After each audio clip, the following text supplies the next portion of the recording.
Smoking Guns Podcast. Philip Higginbotham hanging out with you along with my two good friends, Leo Yamas. What's up, football fans? Brahmas fans. Brahmas fans. Well, Say it. That's what we're here to find out, right? So that's why I stopped short. Also joining us as always, RC Woods. RC, say hello. Hello, beautiful people. So here we are. Step back from the ledge. Put down the cyanide pills. It's okay. We're 1-3. That's not great. No, it's not. It Brahmas feel good, but Brahmas are 1-3. We do. We have a football team. That's what we said we wanted for 4 years. We got our football team. And now everybody's upset because they're just not that good. That's not fair. 1/3 of them is not very good. 15-6 loss to the Sea Dragons in Seattle on Saturday. It was rough. It was a rough game to watch. It was a hard game to watch.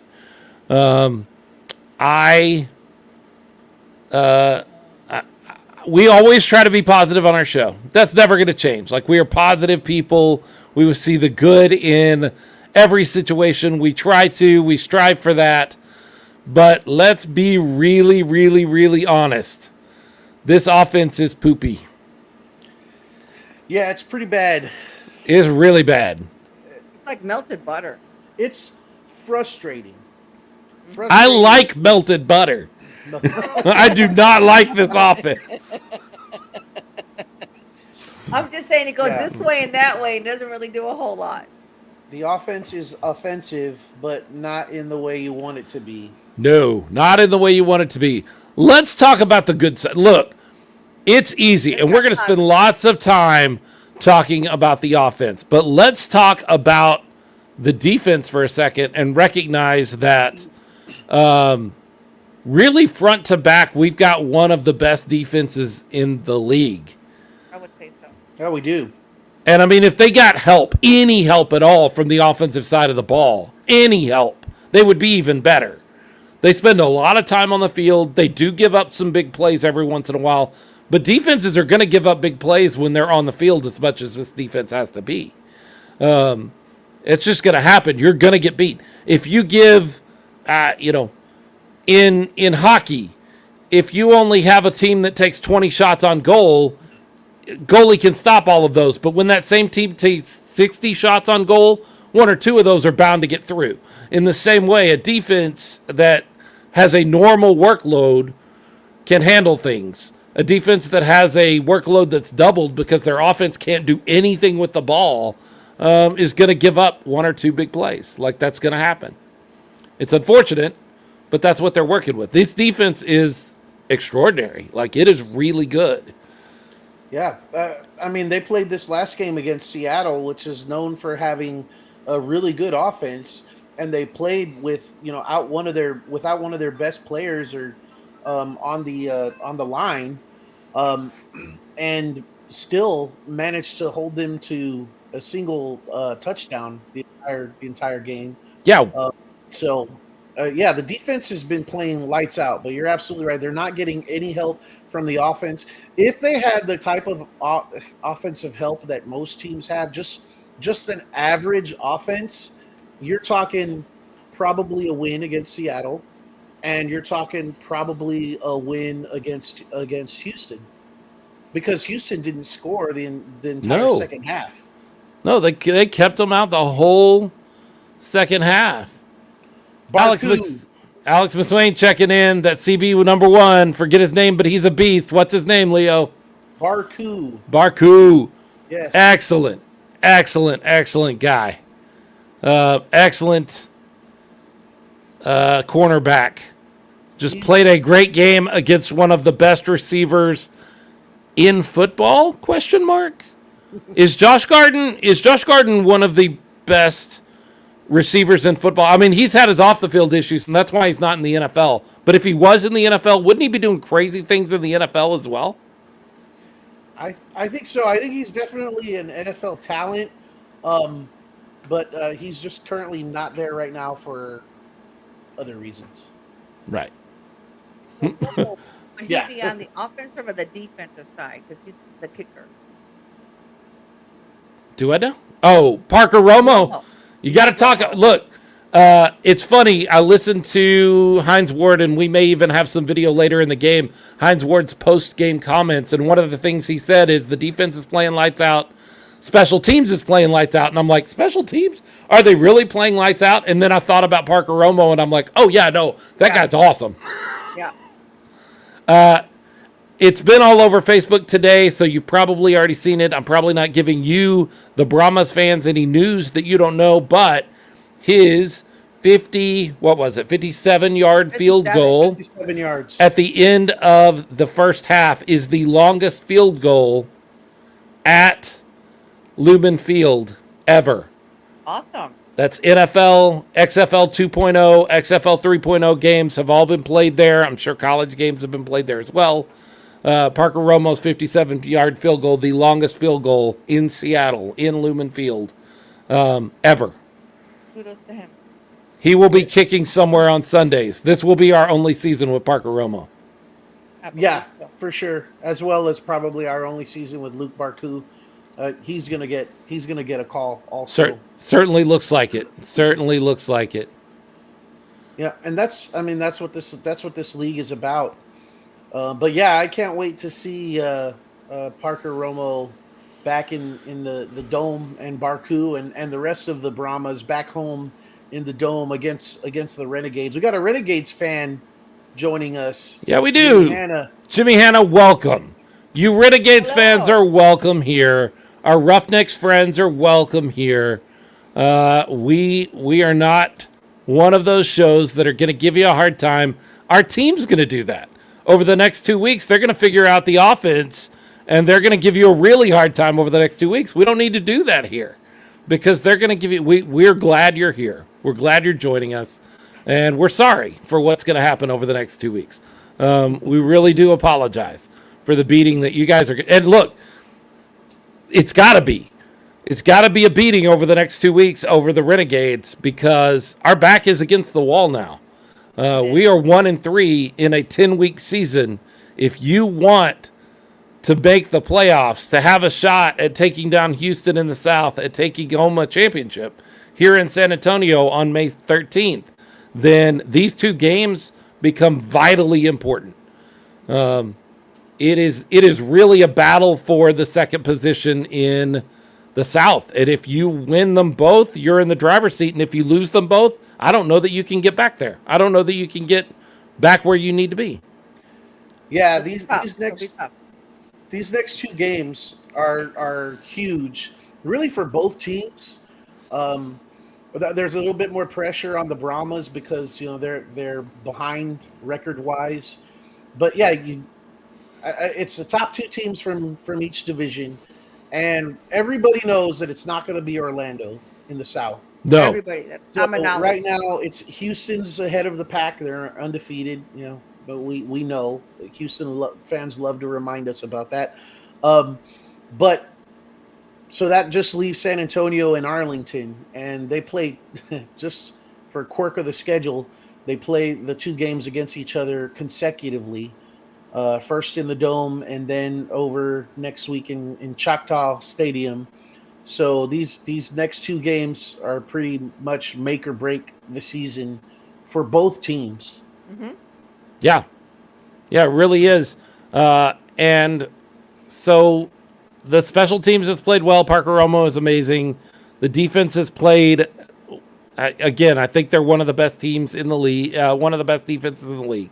Top notch. All of that out of the way.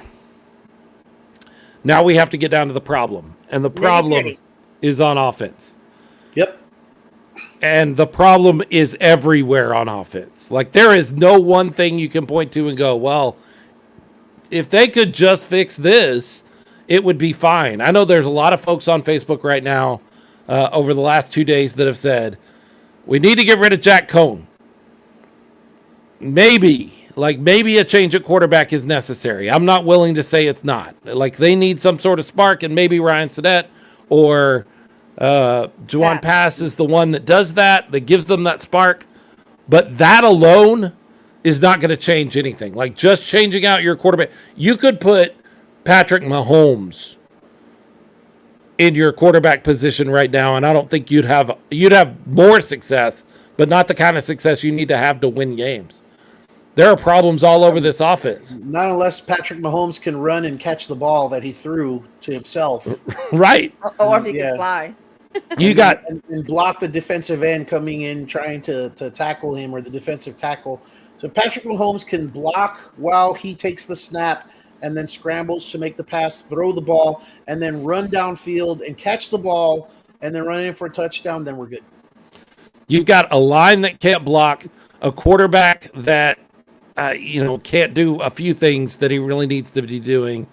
You've got running backs that were completely taken out of the game by design, by our offensive coaching. You've got receivers that drop the ball and managing all of that. You've got an offensive scheme that I've watched football for a long time, Leo and RC. Mm-hmm. I do not understand this offensive scheme.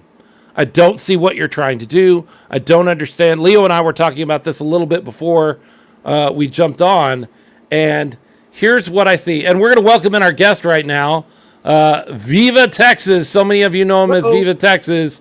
Jorge joining us. What's up, everybody? What's going on, sir? Hello. How y'all doing? I'm digging the headway. So we are fixing the offense right now. So jump in when you're ready to tell us how to fix this offense. But I was just mentioning that the offensive scheme seems along the line of scrimmage to be on two different planes. Inside the line of scrimmage, or on the backfield side of the line of scrimmage, everything happens within the tackle box.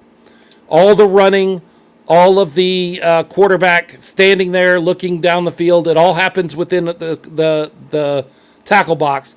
And then out beyond the line of scrimmage, everything happens beyond the numbers. It's all outside passes, it's outs, it's curls, all on the outside of the numbers. There's nothing happening in the middle of the field. I don't understand this. I don't understand the offensive scheme. I don't know what Jaime Elizondo is doing. I'm not sure anymore he knows what he's doing.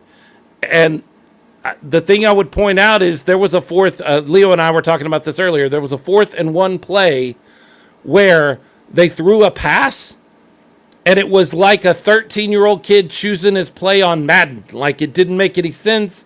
You normally on 4th and 1 have 4 or 5 plays, 6 plays. These are our gold standard. These are the plays I'm going to go to if I need 1 yard.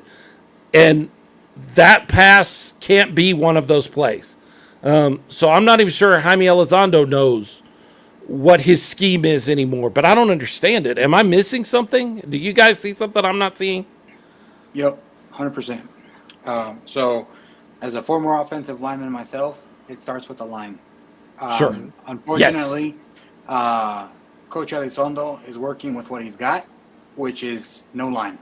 That's why you see everything all the runs are within the tackle box, because the guards are not athletic enough to run a counter to the outside. The tackles cannot, I've seen them block, and they cannot seal the edges to get a run to the outside. The center and the guards, the center's getting blown off the line every time. If you look at a game, he's getting blown off the line every time. So the runs up the middle, they're not there. The short passes to the outside, that's all you can do, because the quarterback has no time to sit in the pocket unless he's running for his life. And Cohn's doing the best he can with the little bit of time that he's got, which forces those short out passes to a slot receiver. It doesn't give guys the receivers do not even have enough time to run a 5 and in route. a post. Yeah, they don't have They time can't to get in run a place. full post route because there's by the time that they're cutting in after they run the 5 yards to post, Cohn's already running for his life. He's already trying to step up in the pocket, trying to avoid the pass, and or trying to avoid the rush. And it all starts with the offensive line, which is not there. I've seen them play so many times now, and like I said, and when I watch a football game, I watch the offensive line because that's what I grew up playing.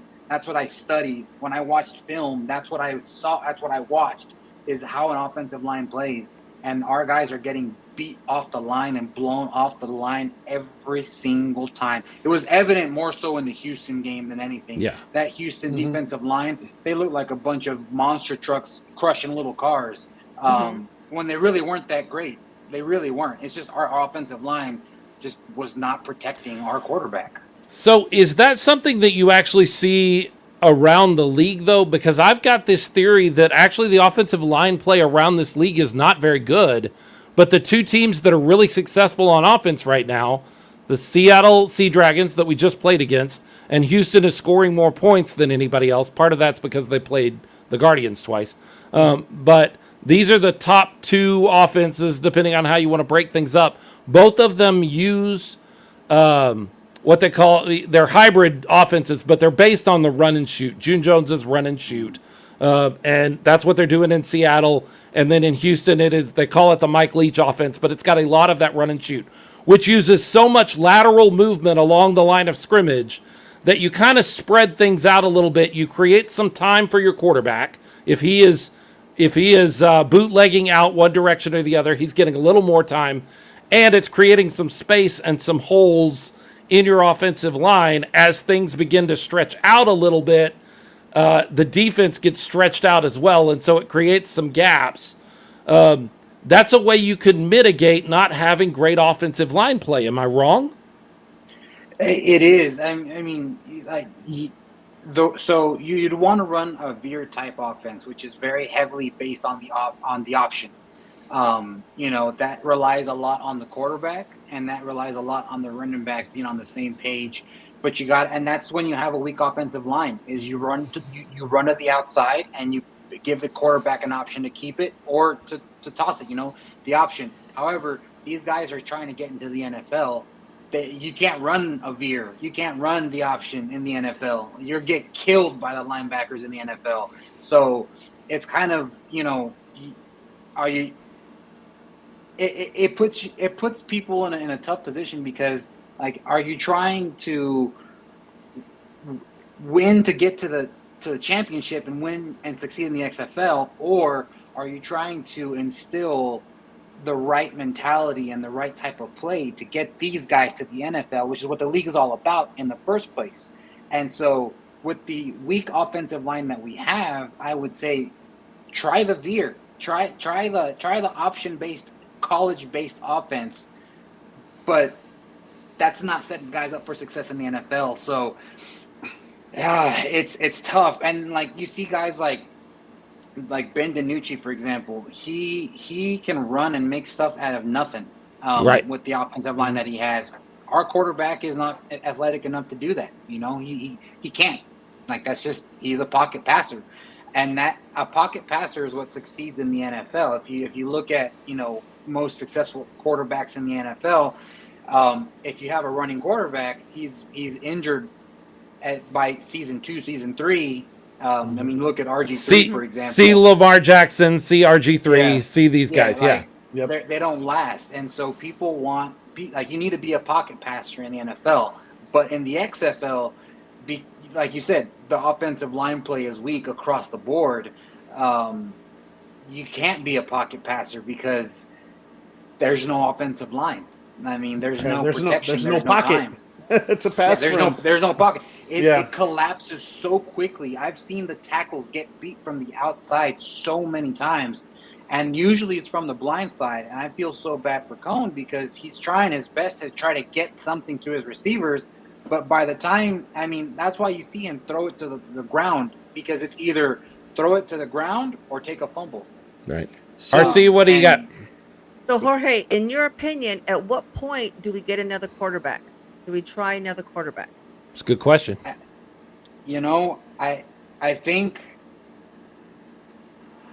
now is the time, because we've had 4 weeks of trying it with Cone, and I just don't think that this is the type of offense that suits him, with the line that he's got to protect him.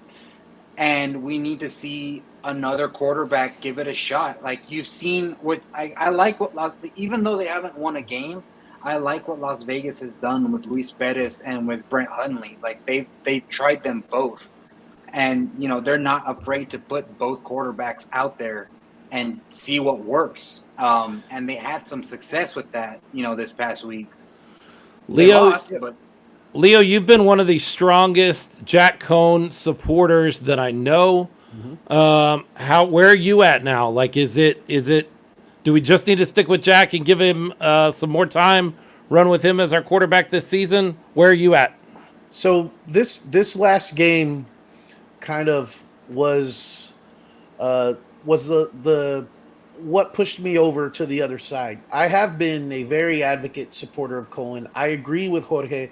Cohen has done the best he can in the situations he's been in, which is not an ideal situation for his strong suit, for his game. He's a pocket passer. He's not mobile. He's not the guy that's going to run around. He does extend plays, to his credit. I think he's surprised some Much as he can, yeah. with his mobility, because I think the rep on him was he had zero to very little, and he's actually, I think, proven some wrong, that he actually can extend the play a little bit, but he's, as well as the offensive line play, he's not getting the help at receiver that he should be getting. I do agree the number one problem is the offensive line. Receivers have also played their part in the failures of the offense by not catching balls that were catchable. But what has taken me from saying, Cohen is a guy, to, it's probably time that we put somebody else in there and try something different, isn't necessarily because I think Cohen has done a bad job or done anything to lose the starting position. It's more of, we've seen what he can do with what the Brahmas currently are, what the team is. We've seen that. And obviously, as Coach Ward said, I need to make some changes. And he was talking specifically about the offense. He says, I'm going to make some changes. Changes are going to be made. He seemed very frustrated, and understandably so. But you need a guy that's not so safe. Cohen does an excellent job. He's got the game, and he's got the head for the game to play quarterback. He knows situational football. He knows when it's best to not take a dangerous throw. He's too safe for the situation that this team is in right now. Right now, we need a guy that's going to go out there and take some chances. We need a guy that's going to throw the ball into tight coverage and take it and maybe get a turnover, but also maybe get something going in the offense, get some momentum going. What was the last straw for me for Cohen, and just saying, okay, he's too safe for what it is we need on this team. And I think it actually happened twice, but I know it actually happened once when it was offsides. They threw the flag and we had a free play, and he continued with the play as if it were any other down. It's a free play. You're not going to lose that down no matter what happens. Take a chance, make something happen, and he still threw the ball in the dirt to avoid taking a sack or avoid a turnover on a free play. That to me was the moment when I said, yeah, we need something different. I don't think it's a question of his talent. I don't think he's done anything to, like you would say in typical football, lose the job. It's just that he's not what this team needs right now. That skill set, that mentality, he will do great with a good offensive line. He will do great with receivers that can catch the ball and help out a little bit more. Not that we have terrible receivers. Time is very key on, like Jorge said, having time to run the route and be in the position where the play calls for. It's not happening. But yeah, I'm now in the camp that it's time to move on and see what we have. And Reed Sinnett has talent. There's a reason Cohen is a starter, though. Don't get me wrong. There's a reason why that was determined, and he's been. And I think Ward still has confidence in him, but it's time for a change. RC, Yeah, I think Cohen's good. I think he's very vanilla, and we need someone to get nasty at this point. We need to get nasty. a little Popovich in there. Right? No, and to Leo's point, that free play, to me, I think that was my turning point too. I've been a very vocal supporter of Cohen as well, and I remember even so I went to the River Center Mall this weekend before the watch party, and there's a giant banner of Jack Cohen, and my son, he saw, because he was wearing his Brahmas shirt, he saw the Brahmas logo, he was like, he made the connection. I was like, yeah, look, it's like Daddy, that's Daddy's friend, and so I know that he's the face of the team right now, but like Leo was saying, that free play, I think that's not just on Cohen, but like on the offense as a whole. When and this is taught at the high school level, when you see that flag fly and the play is still going, that should be a sign to the receivers, book it down the field and toss a bomb, because it's a free play. Interception, okay, big deal. Nothing bad is going to happen. At worst, you're going to get your own penalty, and you're going to have to replay the down. Nothing bad can happen at that moment. Nothing bad. So that's why, like I said, that's taught at the high school level, is when you see that flag, book, like the play has just changed, and you book it down the field and you throw a bomb. Like, it doesn't matter what happens, because like you said, nothing bad is going to happen. And the fact that they're trying to avoid the sack and trying to avoid the fumble and things like that, like, it's just, and I keep, I see, Brian saying that, Reed Sinnett is, he's got a good arm and he can, a strong arm, but at the same time is like, I don't know that a strong arm and throwing deep is going to fix it, because there's no time to do so. Yeah, you got to have time for that to develop. So like I was saying earlier, our receivers don't even have enough time to run a proper post or a flag route, and at 5 yards in, when they're making the cut, our quarterback's already getting chased down for his life. There is also a big problem. The line is a problem. The quarterback, maybe we do need to make a change. But I've got to harp again on the offensive scheme. Not only does it not make sense to me, and I've already explained why that is, it is also very, very predictable. If you doubt that, go back and watch the Seattle game and watch our third play from scrimmage, which is a run-pass option. It is a run-run option, actually, where everybody on Seattle collapses down to take the running back out of the play. Jack Cohen sees that and keeps the ball, and as he makes his way to the line, a linebacker appears. He just kind of slides out. They were ready the whole time. They knew exactly what we were going to do on third down and whatever it was, 2, 3, whatever it was. And there was no doubt in their mind, this is the play that they're going to run. They had it sniffed out from the beginning. There's also a play, I think it was in the third quarter, but I'm not sure, where we decided to try, lo and behold, a typical screen, which is something that I would like to see us do a little more often. But for whatever reason, there were more Sea Dragons in the area than there were Brahmas in the area, and the play was completely blown up. There was nothing there. They knew what was happening before we knew what was happening. To me, that speaks to a defensive coordinator that sat down and watched enough film and got in Jaime Elizondo's head so much that he's like, I know what he's going to call here. It's vanilla, it's predictable, and I was really concerned. I actually sent Leo a message when we started the game. They made a lot about you're going to see a different offense from San Antonio tonight because they're going to go more with the pass than the run, and they've cut the playbook in half.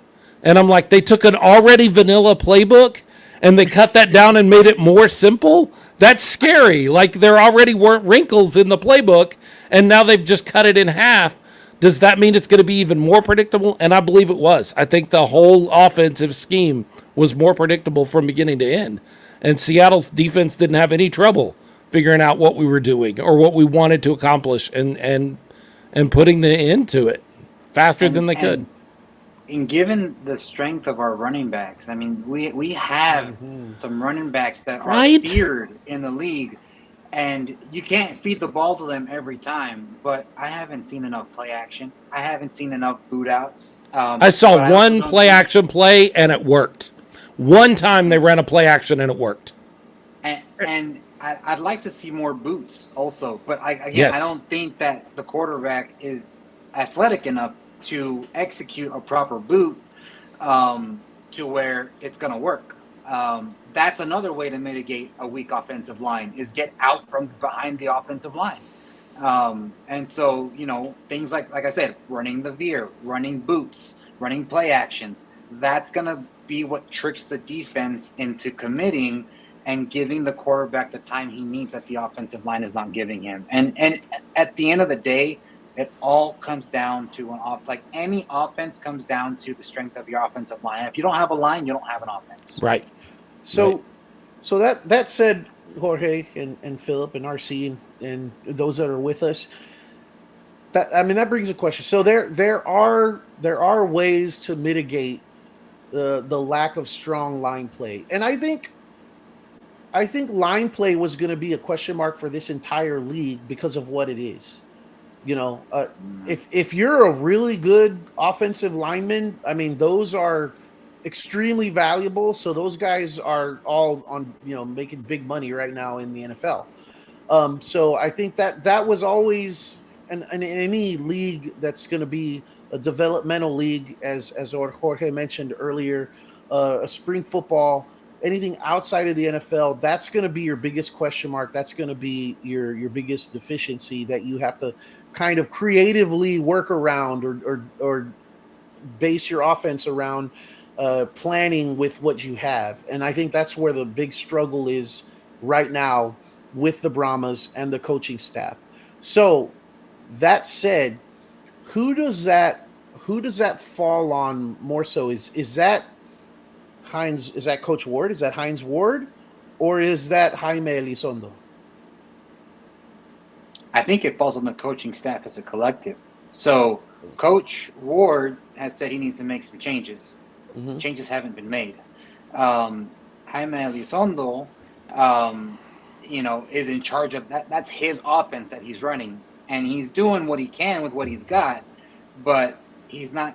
There's no creativity behind how do I work with a weak line. The offensive line coach. Enough said. We have one of those? Is there one of those? Is that your son? Is that your son's job? Is he the offensive line coach?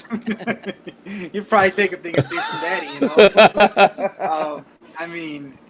the receivers coach. I don't even know if I can fault him because the receivers don't even have enough time. But when they do have the time, man, but you got to catch the ball. You got to catch the ball. At least there's so many open drop passes since the Battlehawks game that I have seen that have been so frustrating that if they would have caught that, they could have easily broken it off for 15, 20 yards. Yeah. Right across the middle. It's always the same kind of open play. It's a guy who runs 5, cuts down the middle, right between the linebackers and the safeties, and they're wide open, and then it bounces right off their hands every single time. And it's the play they're wide open. They're shooting themselves in the foot. So I think, to Leo's question, it's the offensive coaching staff as a whole that needs to get it together and make some fixes. They need to see, okay, our receivers aren't catching. Our line is not blocking. Our quarterback doesn't have any time. What do we got to do to figure this out?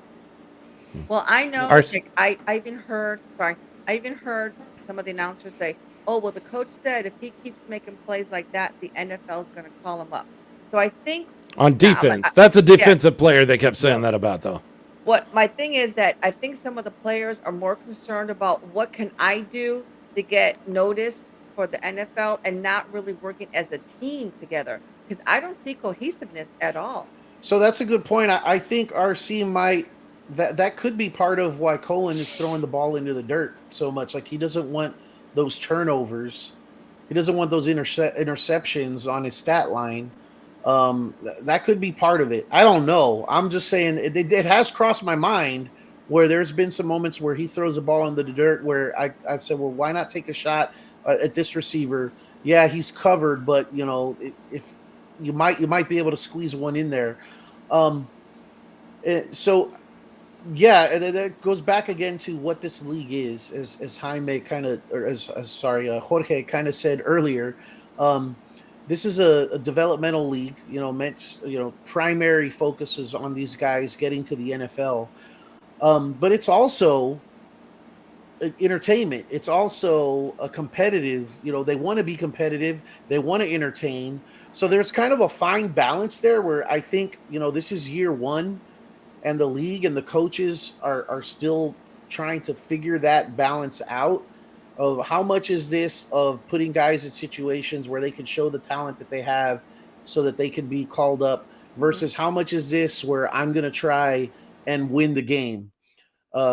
As Jorge said earlier, and I don't think the XFL at this point, so I don't think every team has figured that out yet. In my opinion, I don't think they've kind of figured out which side of that they want to be more on, and maybe it's certain within the organization, certain coaches, because it's a coaching staff, it's not just one coach. Everybody's competitive. I think Hines Ward is very competitive, and you see the frustration in that press conference after the game. You can see the frustration on his face. And it makes you wonder, okay, is he frustrated at the situation? Is he frustrated with himself? Is he frustrated with someone on his coaching staff? I mean, he has a right to be frustrated because things aren't going the way he planned. They obviously built this team to be a smash mouth running football team with the running backs that they drafted early and often, and not being able to do what it is they planned on doing because they don't have the line to support that offensive game plan. I think he's frustrated. So Amanda checking in with us from Beehawks Live. Hey, Amanda. She says it's not a player issue. It's a coach's issue with communication with the players. I'd like to bring up something that I brought up to Leo, and I've seen some other people bring up today, specifically in this league. There are 4 coaches in this league that have 0 head coaching experience. Mm-hmm. Their record as a whole is 4-12. If you take out Anthony Beck with the Beehawks, and you leave in Terrell Buckley, Hines Ward, and Rod Woodson, you get 1-11. One win, and that win was against another first-time coach. That was a win over Terrell Buckley. So you get 1-11. Does coaching experience at the head coaching level mean something? Heck yeah, it does. Oh, hell yeah. Absolutely. Yes. It certainly does. And let's be honest, Anthony Beck is 3-1, they're 3-1. He should be 1-3. There's about 3.5 or 4 minutes worth of football that makes the difference between 3-1 and 1-3 for his team, and they just came out on the right side of those 2 games. Does having a head coach with some experience, does that mean that I am down on Hines Ward? I think he's less experienced than Reggie Barlow. I think he's less experienced than Wade Phillips or Jim Haslett. I think those guys have been through this before. They've had these growing pains as head coach. They've learned to be the CEO of their team, and they figured this out. This is just where Hines Ward has to go through that fire, and we get to walk through that with him, unfortunately. Brian Winslow checking in and saying Reggie Barlow is a coach who seems very calm and collective every time they show him on TV. I got to tell you, at the beginning of the season, people were throwing Reggie Barlow into this group of Terrell Buckley, Hines Ward, Rod Woodson as guys that did not have coaching experience. He did. He was a head coach of a smaller college, but he was still a head coach of a team. And it is showing. It shows on the field because you're right. He is calm. He is collected. He does have his team together, and he has a plan, and he knows what he's doing. That doesn't mean Hines Ward can't do it. It just means we're going to have growing pains as a fan He's base learning. with Hines Ward. And look, he's doing a lot better than Rod Woodson or Terrell Buckley is with this. Yep. Because I don't know if you've watched them, but both of those guys at the end of their games have had their head in their hands because they don't know what else to do. Right. Both of those guys have given this. And their teams are bad. Like they're just Terrible. bad. Yes. Terrible. Like Vegas like might Orlando, Vegas might be Maybe. okay. Orlando can't do anything this No. season. It's, They're done. It's bad. Like they're bad.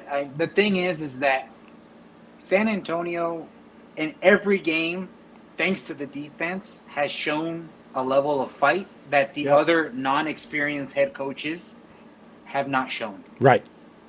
We are the team that I will. People think I'm crazy, but we are the team that had Houston on the ropes. We shut them out in the second half, and we had a chance to win that game. And other than that, Houston's been blowing through opponents just like nothing. But when it came to San Antonio, Orlando it was a twice, fight. let's be fair. Well, yeah, I Yeah. mean Orlando twice, but every other game it's been a fight. It has been a fight with San Antonio, and Oh, yeah. so I'm curious to see these next 2 weeks what a college head coach in Bob Stoops, he's never coached at the professional level, what that's going to translate to against a team that has fight in them and that is hungry. I as much as people will say 1-3, like how much hunger do you really have?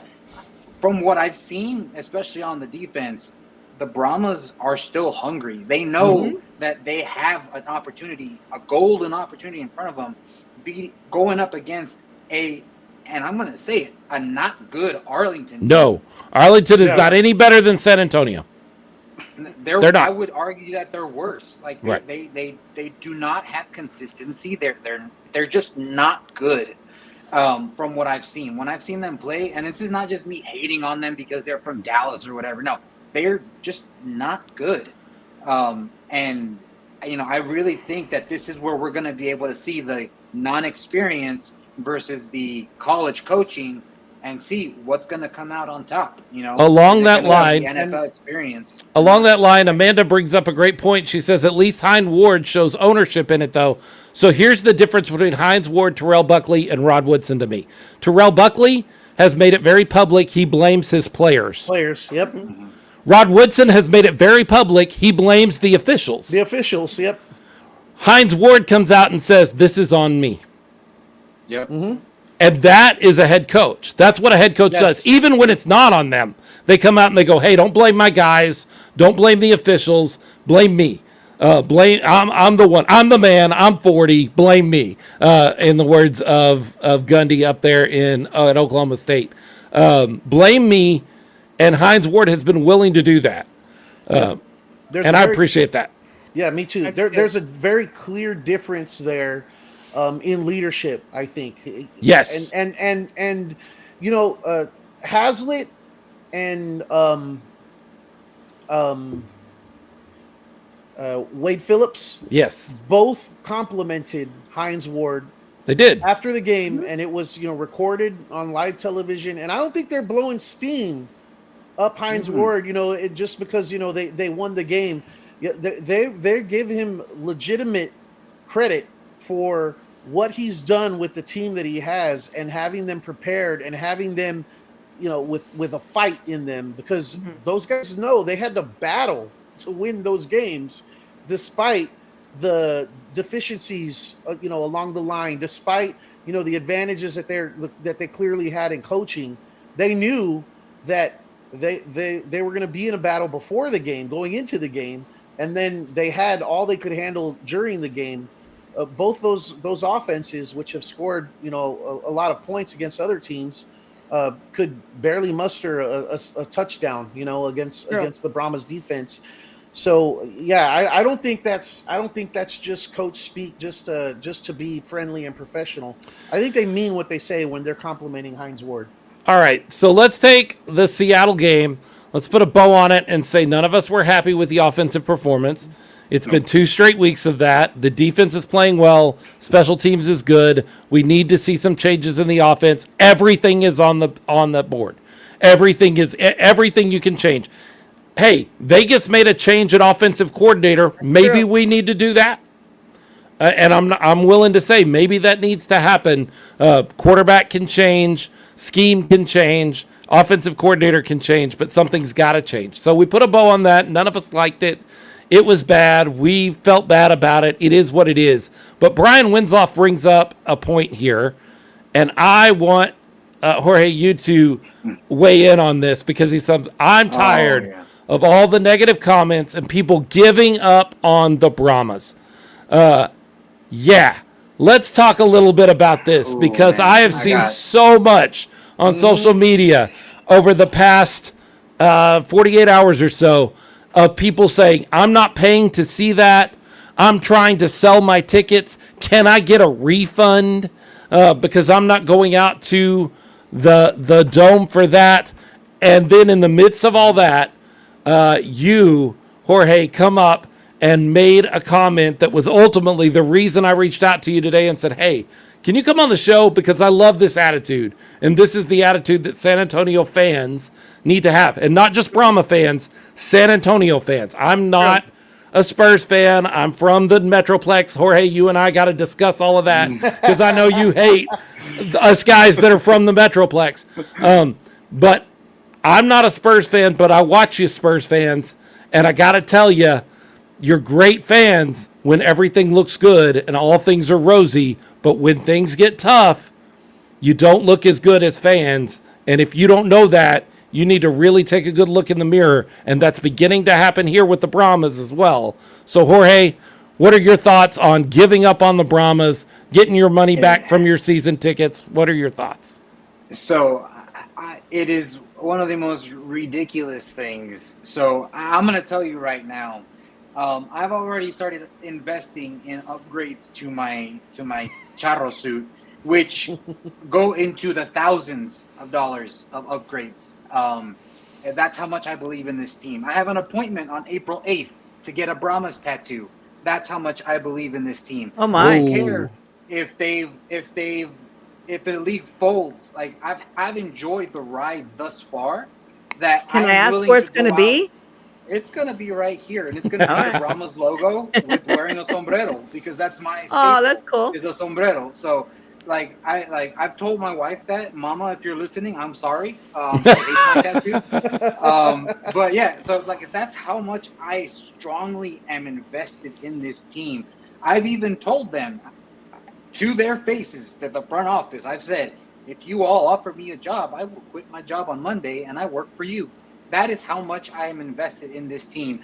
And the thing is that it's this same fan base saying that I'm giving up on the Brahmas that will also go to the Alamo Dome and fill it to 65,000 people to watch the Spurs get demolished by Golden State and then go on a 17-run losing streak.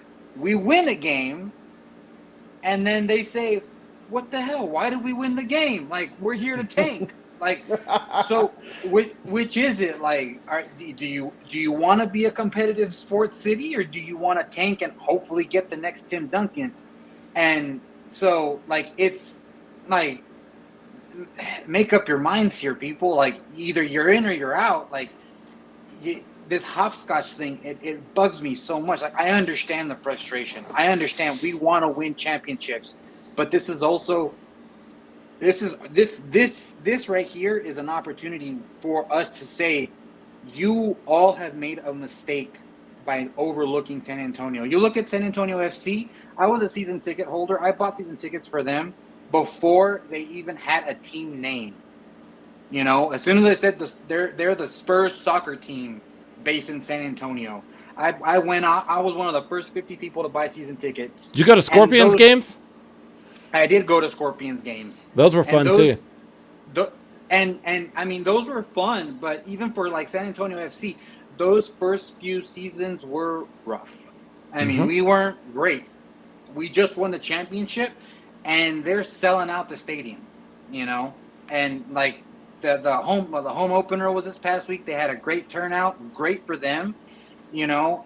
And like you said, Philip, like we cannot just support a winning team. We need to support our teams regardless. And that's one of the things that San Antonio is very, very known for, is we are a very loyal city. We love our sports teams. Now, the one thing that I do think is holding back the Brahmas from really being part of like that Spurs mentality that the people from here have, they're not here. You know, they're in Arlington. We get to see the team in person, maybe once, twice. We'll see them this Saturday. We met them once before. But I think once we have more of a community presence, that will change, which will come with time. I mean, this is year one of the league, but people giving up on the team, especially at this point when you win the next 2 games, you're in the playoffs. And not to mention, of the following games that we have what, 6 games left? We have two against Dallas. We have a bad Vegas team. We have Orlando. That's 4 wins, very possible wins. We have a fight against Houston in the Alamo Dome.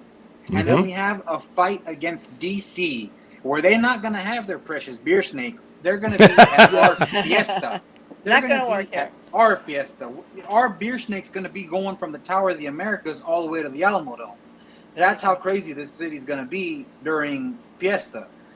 You add football to the mix, like, come on, it's there. It's all the ingredients are there. Part of it is going to come from us as fans supporting them, because having spoken with these players myself, they have told me firsthand they feed off of our energy.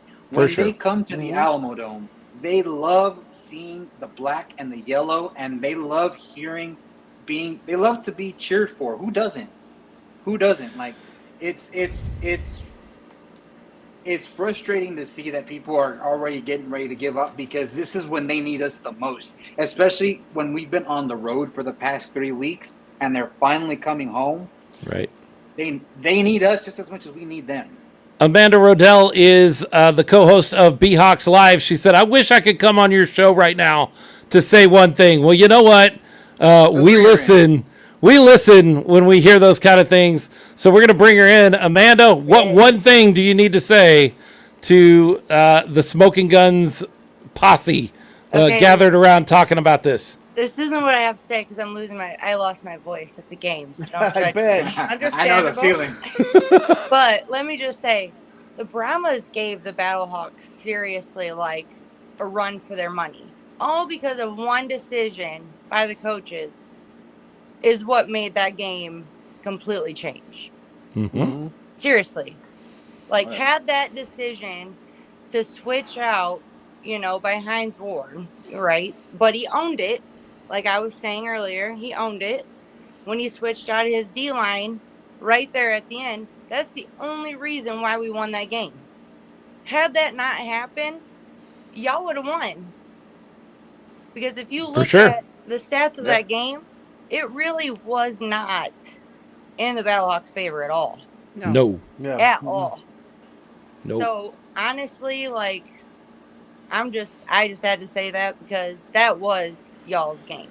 Amanda, I left before that game was even over. That's right, you did. Amanda, I was already in the parking lot. I was like, no, I'm done. Everybody was like, boo, blah, blah, like the normal stuff, which I'm fine with, right? And all I could do was go, at the end, because I'm like, I have nothing to say.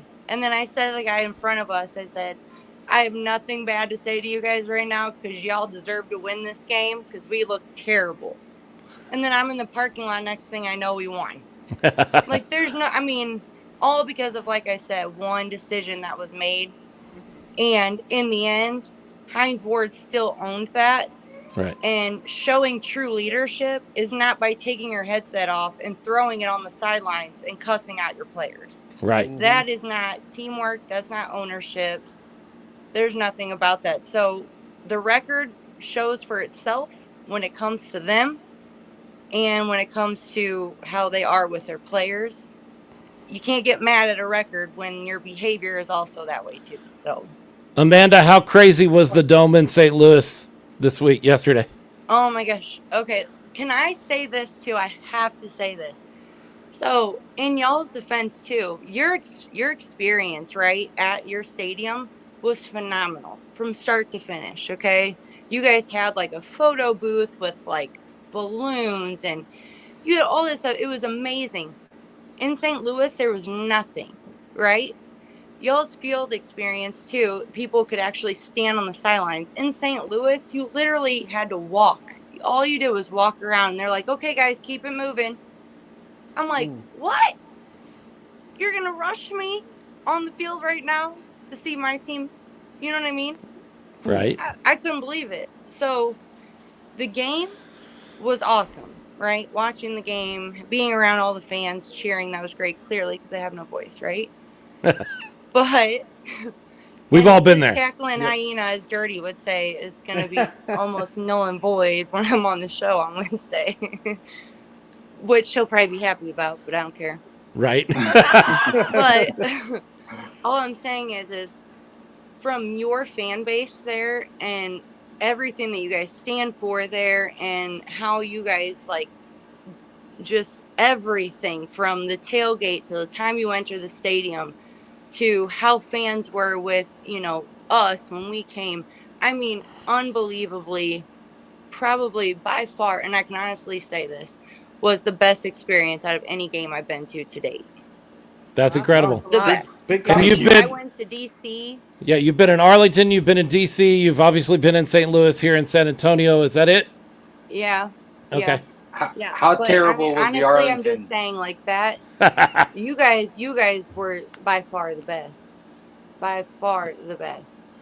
She is a co-host with Dirty on B-Hawk Live. They record on Wednesdays on Facebook Live the same way we do here. They got a great show. If you can, as long as you don't pay attention to Dirty, they got a great show. He's an idiot. We appreciate you jumping on. Thanks for hanging out with us for a few minutes. Thank you, Amanda. Thanks, Amanda. So, you know, it's because of Dirty that I had to even make a bet that I lost. I saw that. Thanks, Dirty. On that note, I'd like to kind of say my piece, piggybacking off of what Amanda said. Go ahead. And I'm going to go on a little rant here. I mean, this is going to be my 2 or 3 minutes of being angry and getting in your face. So, which I tend to do from time to time. But like Amanda said, big compliment to us, to the fans of San Antonio, coming from a Battlehawks fan. Huge Battlehawks fan that just got out of their first. Think about this.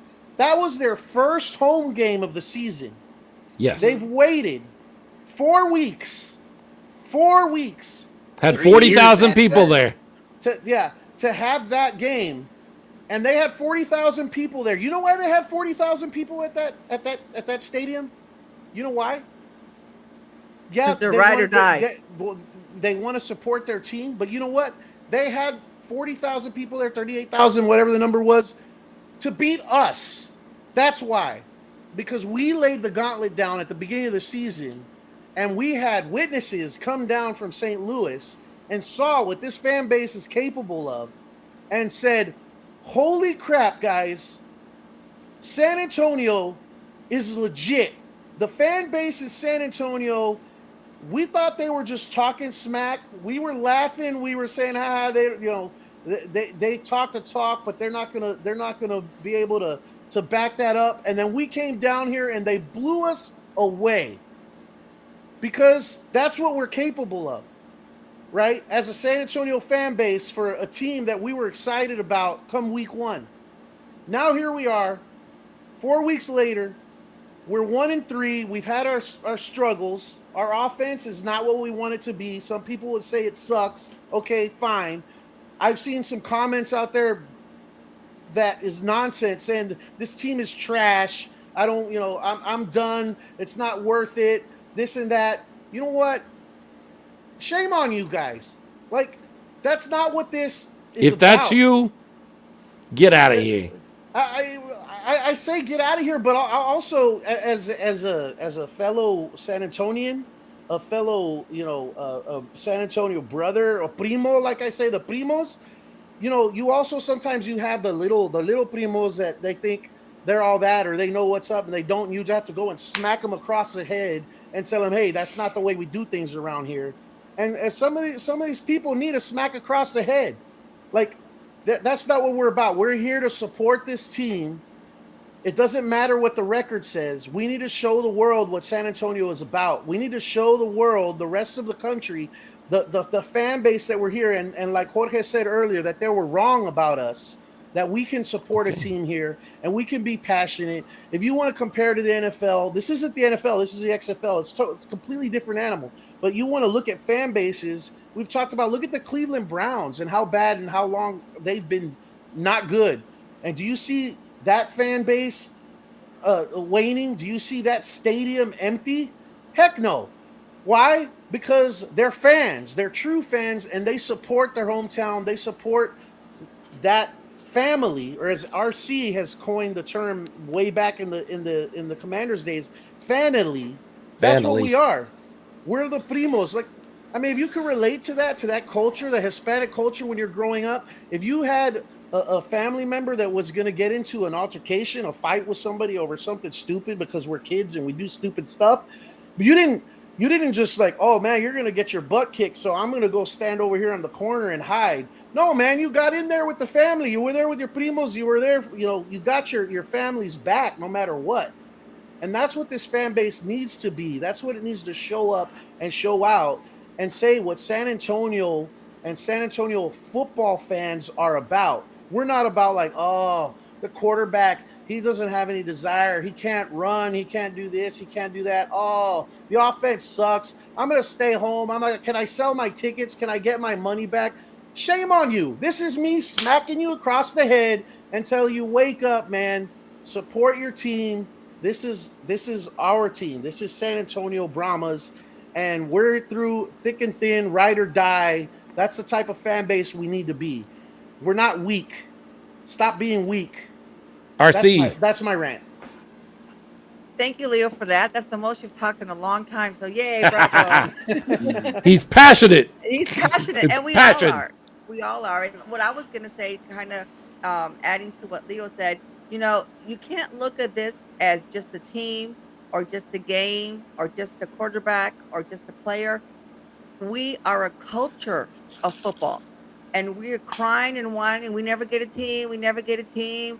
San Antonio we get a team, and right away, some people are ready to run away. We're ride or die. Amanda said that. We've said that before. It's not just the team. It's not just the player. It's the culture. And if we want football to stay here in San Antonio, we can't be so quick to just throw in the towel. I mean, we have to. I mean, we do it with our kids, right? There could be lost every game. We don't say, okay, son, well, that's it. You suck. No. You say, okay, well, there's always next year, right? Look at all these Cowboy fans. Oh, there's always next year. They don't throw in the towel. Hey, look. That's all. I don't want to look. I'm a Cowboy fan. You can see it behind me. I'm a Dallas Cowboy fan. I do not want a San Antonio Brahmas fandom that is like the Dallas Cowboy fandom. Please no. If that's the kind of fan you're going to be, no, thank you. No, thank you. We're the Super Bowl. Cowboys fans drive me crazy. If you know anything about me, you do. So here's the thing. If you're going to give up, if you're going to say, hey, I'm not going to any more games this season, I'm not going to spend my money on it, I don't want to be around it, they're no good, they're losers, that's fine. You do your thing. I can't tell you what to do with your money. I can't tell you what you should enjoy. I'm not that guy anyway. You do what you want to do. But do not come back in here next season or next year or later this season when everything turns around and be like, I've been here since the beginning. No, you haven't. You gave up. You walked away. You're a fair weather bandwagon fan. Own it. Be a fair weather bandwagon fan and own that and say, yeah, I gave up on them, but now that they're good again, I'm back. Fine, say that, but don't you dare come in here pounding your chest and being like, we were here since the beginning. No, you weren't. You were talking about how bad Jack Cohen is and how you need to sell your season tickets and how you're not going to pay any money to go see it, and 9 o'clock is too late. Look, the XFL fixed it. They moved it up an hour. Some of you were even not happy with that. Like, 8 o'clock is still too late. Why can't we do 7? Shut up. Shut up. Good God, shut up. You sound like Dallas Cowboys fans. You are Dallas Cowboys fans. They moved it up an hour for you, but 9 o'clock shouldn't have been a problem. We've been telling you for weeks. Yeah. Schedule your PTO off because the Brahmas are coming back in town and it's a late game. We don't have any control over it. It is what it is. But, schedule your PTO for Monday and be at the Dome and rock the Dome on Sunday the 19th. And y'all still just want to complain. So that's fine. Do your complaining, sell your season tickets, spend your money, and don't show up on a Sunday night. But when the team gets better, don't come in and say, I've been here since the beginning, because you haven't. You gave up on them, and I'm going to call you out. I'm going to keep the receipts, and I'm going to call you out on it when you start that crap. No, and at the end of the day, it's all about, this is an experience. This is this is something that San Antonio has wanted for so long. And I'll never forget, when I made the last minute decision and said, you know what, I'm going to go to Houston. I went with another fan, with Steve, but my family didn't go with me, and I didn't expect them to. And I went to Houston. I drove there, sat on Sunday, got there, was extremely disappointed by their tailgate. If you can't tell by the pictures that I've posted of an empty parking lot. But I woke up the next day at 4 a.m. so that I could drive back to San Antonio and be in this chair that I'm sitting in to work at 8 a.m. Now, did I need a lot of this right here? Absolutely. I needed a lot of it that day. And that entire week was very difficult to catch up. But it's an experience that I'm still talking about to this day. I had so much fun. Was it a loss? Absolutely. Yeah, we lost. But I had so much fun being there. I got, the fans of Houston loved me being there.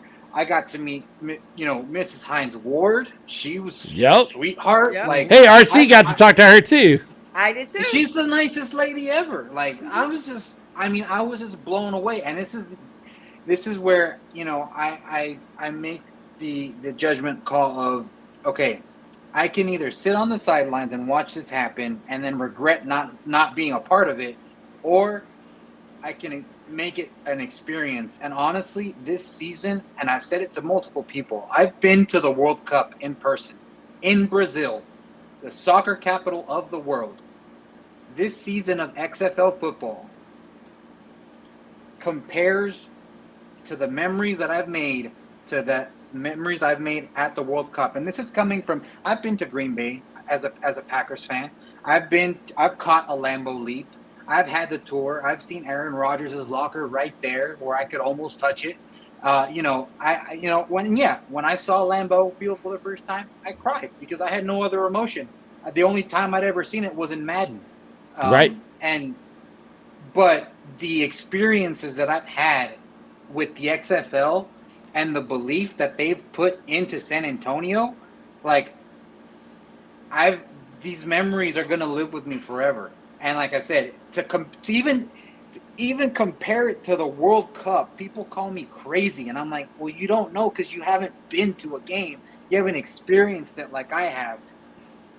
But it's true. It's what you make of it.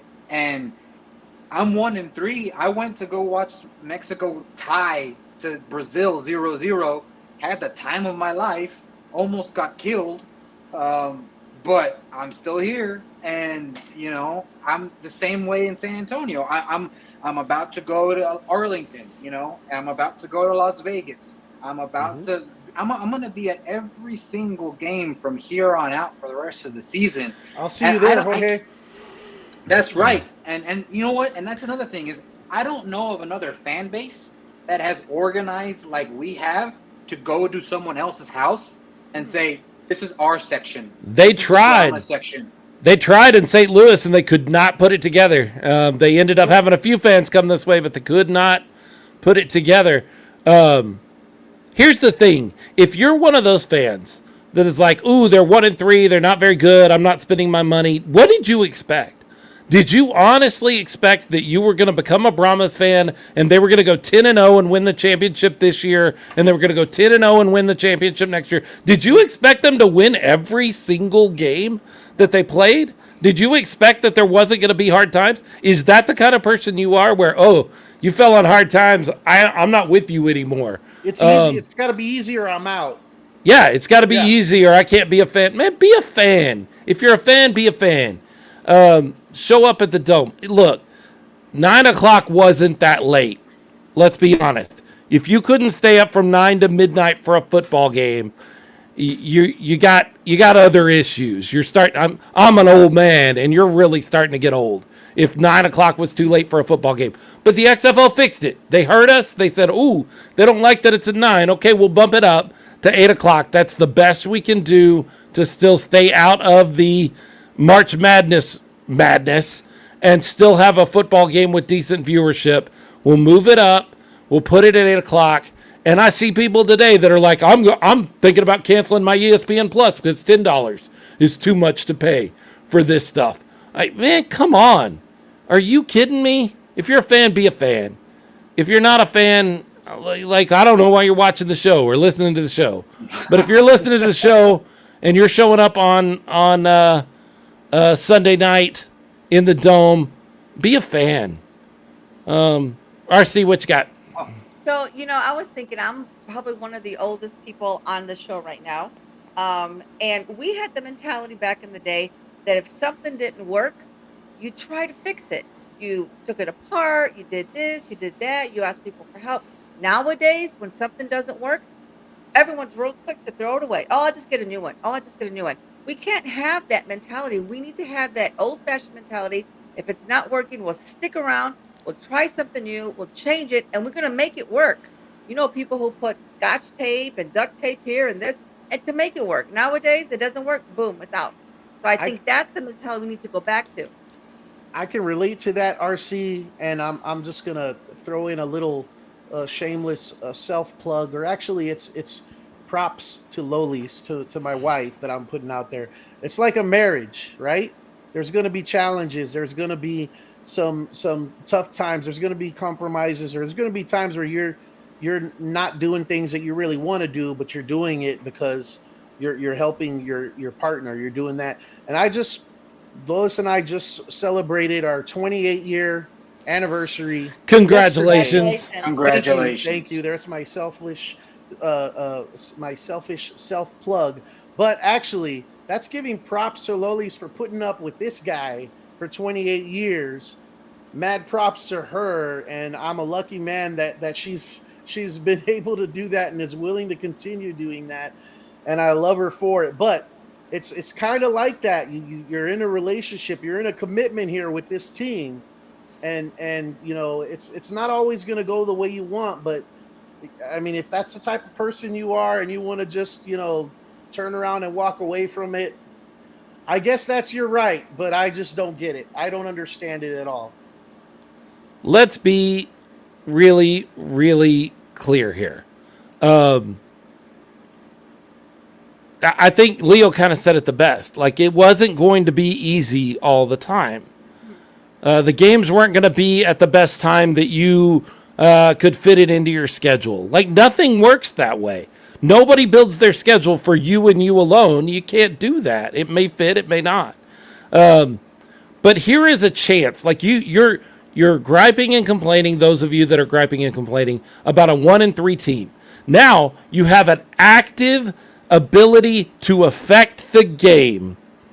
Being in the stands, you actively have the ability to affect the gameplay on the field. And you're going to turn that down, and then you're going to bitch about them being 1-3? Like, you have the ability as they come into the Dome on a game they need. They need to win this game. and you have the ability to come in and make it so hard on Arlington. Did you watch what Arlington had to do this week as they went into the Battle Dome up there in St. Louis, where they had to go to silent counts and did not do that very well? They were discombobulated on offense. We can do the same thing to them here. Yes, we can. We can do exactly the same thing. We can cause false starts. We can make them use timeouts because they can't communicate. We can affect this game. You have that power to make this team 2-3. And you're going to turn that down and then complain about them? Not No way. only that, you have the power to do that in Arlington as well, because there is a growing contingent of Brahmas fans driving from San Antonio to Arlington. And we have, like I mentioned earlier, our very own section that I have coordinated with the Renegades themselves. They want us up there, obviously, because it's like, help us, we can't sell tickets. Can you fill our seats a little bit? But A lot of stuff going on in the Metroplex. It's hard to sell XFL football up there. But we have a chance to go in and make Choctaw Stadium Alamo Dome 2. How Alamo awesome. Dome North.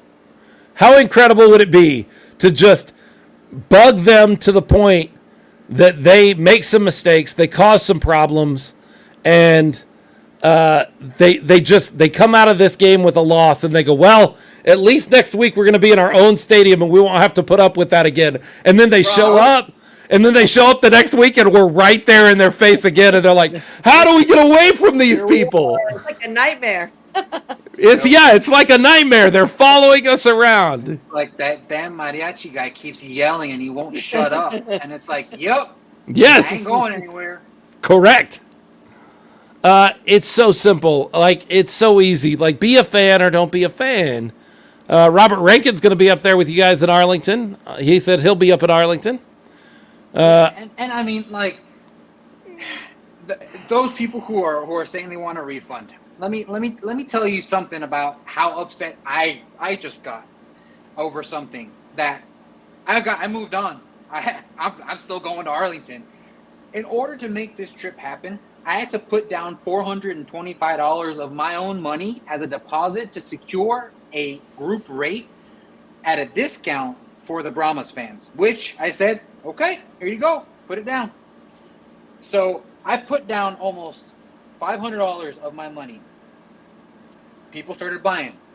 I get a call this past Friday saying, hey, you know what? The XFL is actually running a promotion that's cheaper than our group rate that we're going to honor for you. So tickets right now are going anywhere between $25-$30. I think with the Ticketmaster. With the Ticketmaster tax, it comes out to like 33 and change or something like that. But I still had to put down $425 of my own money up front to just secure a group rate. And I got screwed. I got hosed over by Dallas. What could I expect? It's Dallas. Hey. But, like, it's, that is the type of commitment that I want to see from this city, is that, look, things ain't going to go your way. Things didn't go my way. I lost money off of this. Big time. But I moved on. I'm going to have a good time. It's an experience. It cost me a little bit more than the guy who sits next to me, so be it. At least I'm sitting next to my own people. Right? Thank you for that. So, by the way, is there still ability to climb on to your group? Absolutely. Yeah. All you got. So what do they need to do to be a part of that? All you have to do, there's a pinned post at the top of the XFL Brahmas fan page on Facebook. Or you can call the ticket office, the Renegades ticket office, and ask for Kent Fulkerson. Kent is the Renegades ticket rep who is working directly with me and with our group to get us together in one section. You call Kent, say, I want to sit in the Brahma Mariachi section. He'll know what to do from there. He will get you the tickets. Those tickets will then be transferred to me, to my account. And you can ask anybody who has bought tickets. They have gotten transferred to them within minutes of me being told, hey, I bought tickets. Okay. Boop, boop, boop, boop. And within 5 minutes, they have their tickets. So I am on it like a fly on poop. I'm yeah. What you just call Kent, and I will take care of you. You have the number to Kent? Yeah, I can. I don't know if we have the power to chat, but if not, here I can pull it up real quick. And here, I pulled this up so you can see this is the San Antonio Brahmas XFL fans. If you go look for that page, if you're not already on it, I don't know what you're doing wrong. Get on that page and look at this. Very first Arlington thing Takeover, that'll run right across right there. The Arlington Takeover. It's got all of your information there. Phone numbers there. 469-640-4416. There it is. You can email them. Kent.fulkerson@xfl.com. Trust me, he wants us there. They want us up there. They have said if we can get to 50 fans, they'll throw in some extra perks. They got to clear it with the Brahmas, of course. If they said, yeah, we'll get you Bob Stoops to come by. I mean, what? You gonna give him a tomato to throw at him too, or what? They want us there. You know, they want us to come. They want us to do. They're willing to do whatever it takes for us to go. Awesome. That's great. Thank you. And how many fans do you have now going? Right now, I think, let me see.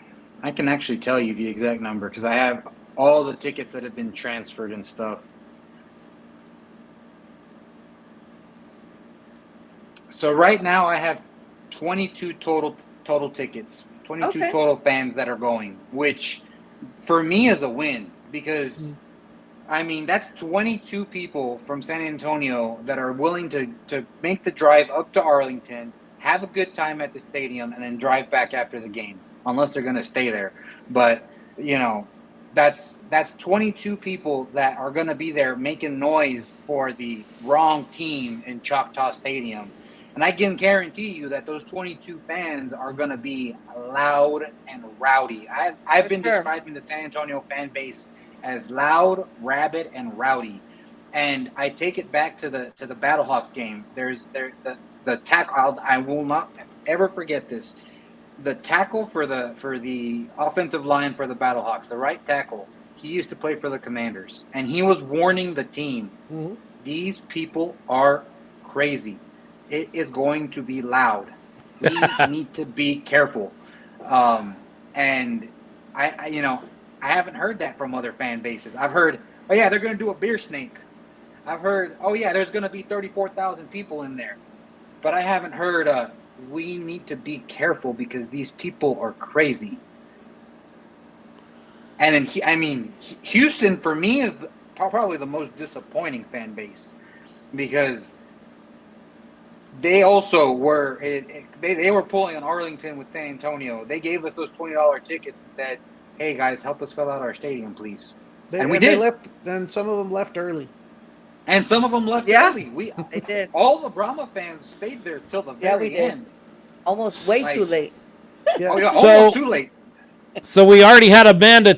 He just jumped out. I was fixing to let Dirty come on because Amanda already checked in, and Dirty's like, ooh, let me on. And then he jumped right back out. So maybe he'll jump in here in a second. Come on, Dirty. I got to tell you, going to your home stadium and walking onto the field of your home stadium to booze would be really disheartening. Would be a really disheartening thing to walk onto your home stadium and hear enough people that you're hearing booze. That would be pretty incredible. Dirty checking in with us. What do you got, Dirty? What's up, Dirty? Can you guys hear me? Yes, of course you can. All right. So here's what I got to say. I'm going to talk more about the St. Louis fan base and all that tomorrow on our show, right? Can I get a cheap plug real quick? Yeah, get it. 11 o'clock Central Standard Time, X-Fan Show. Me and the A-Train are going to talk about it. But I got to say this. What you guys are doing down in San Antonio is definitely rivaling what we are doing here in St. Louis, right? You guys, I tried to get, like you guys said, I tried to get a trip to San Antonio. But the bums in St. Louis couldn't afford the tickets. Here, I'm even gonna give you a little tip. We were gonna get free tickets if I could have gotten people to come to St. Louis. But guess what? The bums in St. Louis couldn't even do it. They didn't even spend the money to come to down to San Antonio. I got a thing working with in Vegas, but nobody wants to do it. What you guys are doing in San Antonio, with the way you guys are traveling, yeah, I mean, you guys do have 3 teams within 5 hours of each other.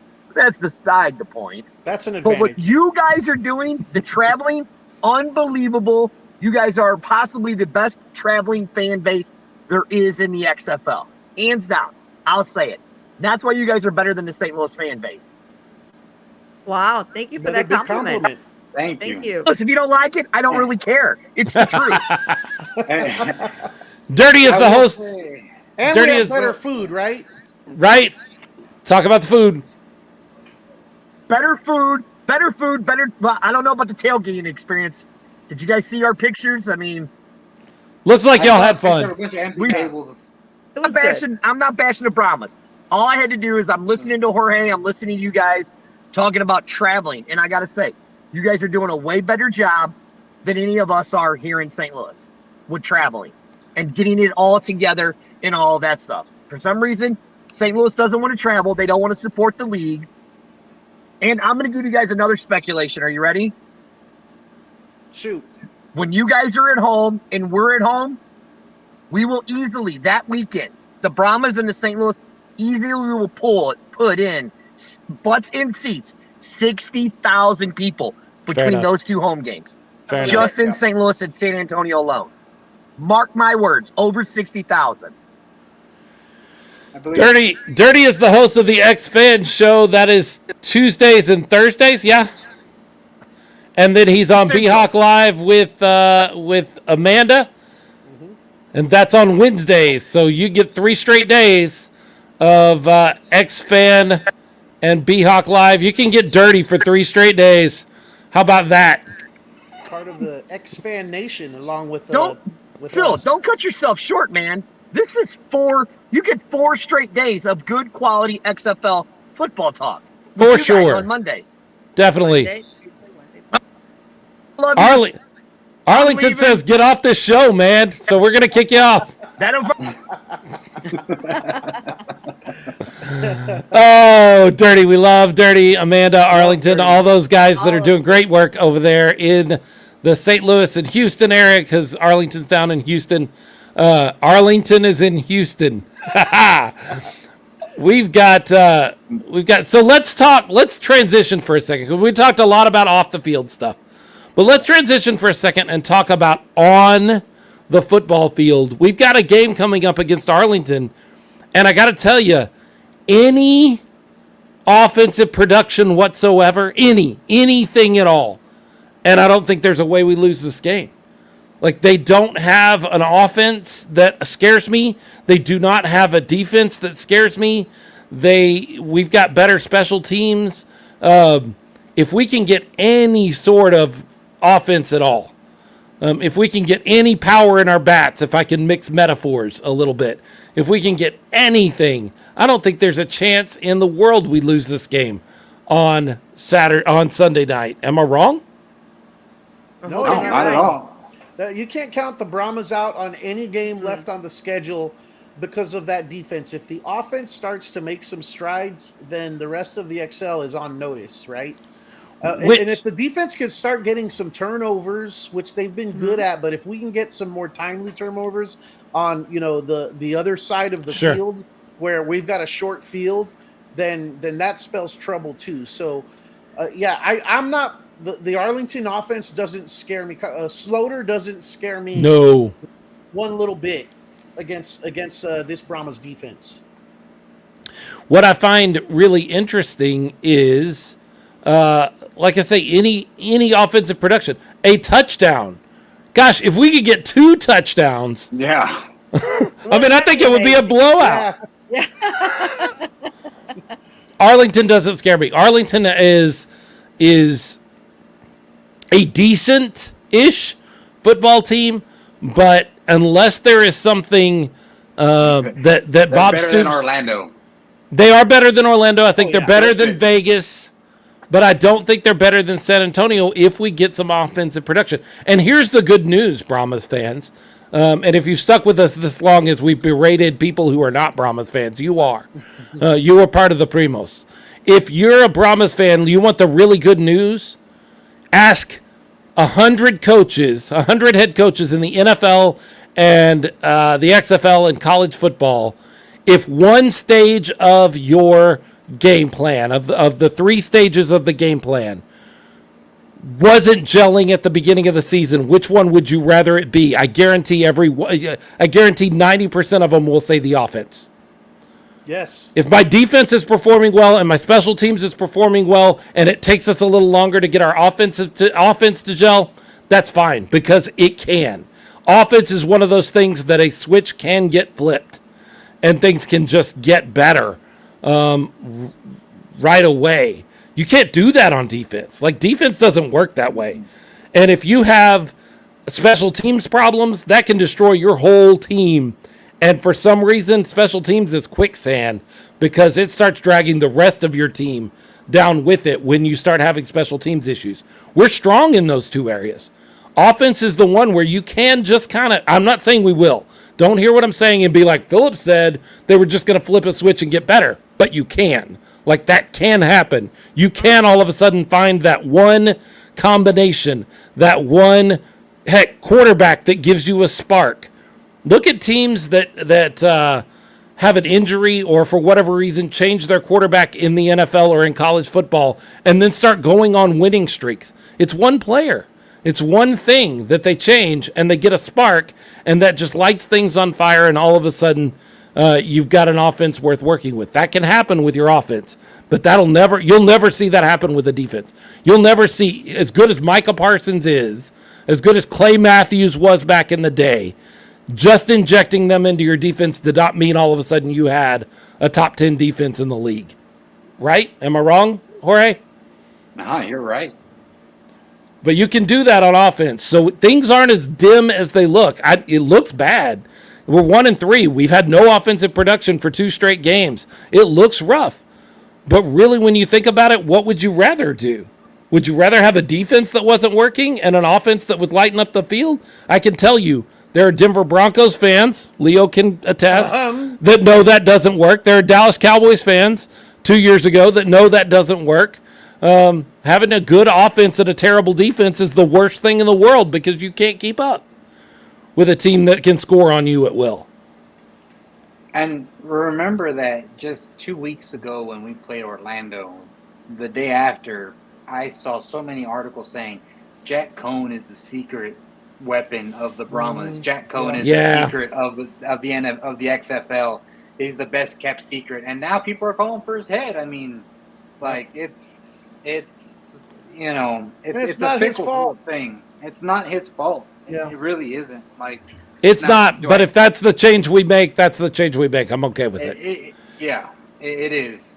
Now, Leo, RC, are y'all gonna go to the meet and greet this weekend at Alamo Beer? Yeah, I saw your post on that. I had no idea that was going on, but this Saturday, I'm definitely gonna be out there. I saw that and I was like, just announced today, right? Mm-hmm. Yeah, so I saw it straight from Alamo Beer, and I got in contact with them because I speak very closely with their social media people, and they confirmed from 1 to 3 p.m. That there will be a meet and greet. Players and personnel to be determined. Yes, this is the mariachi. I swear, I get like the Clark Kent effect. If I'm not wearing a sombrero, people are like, right, right. Are you sure is that the guy? I don't think that's him.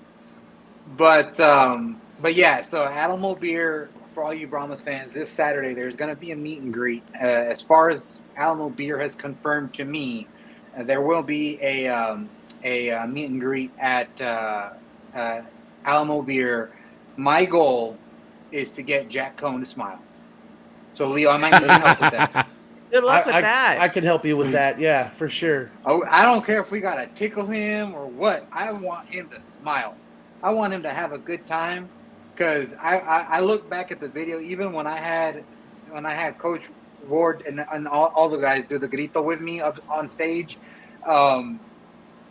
like I could tell he was a little Reserved? gun shy, a little Yeah. reserved. Everyone else was all.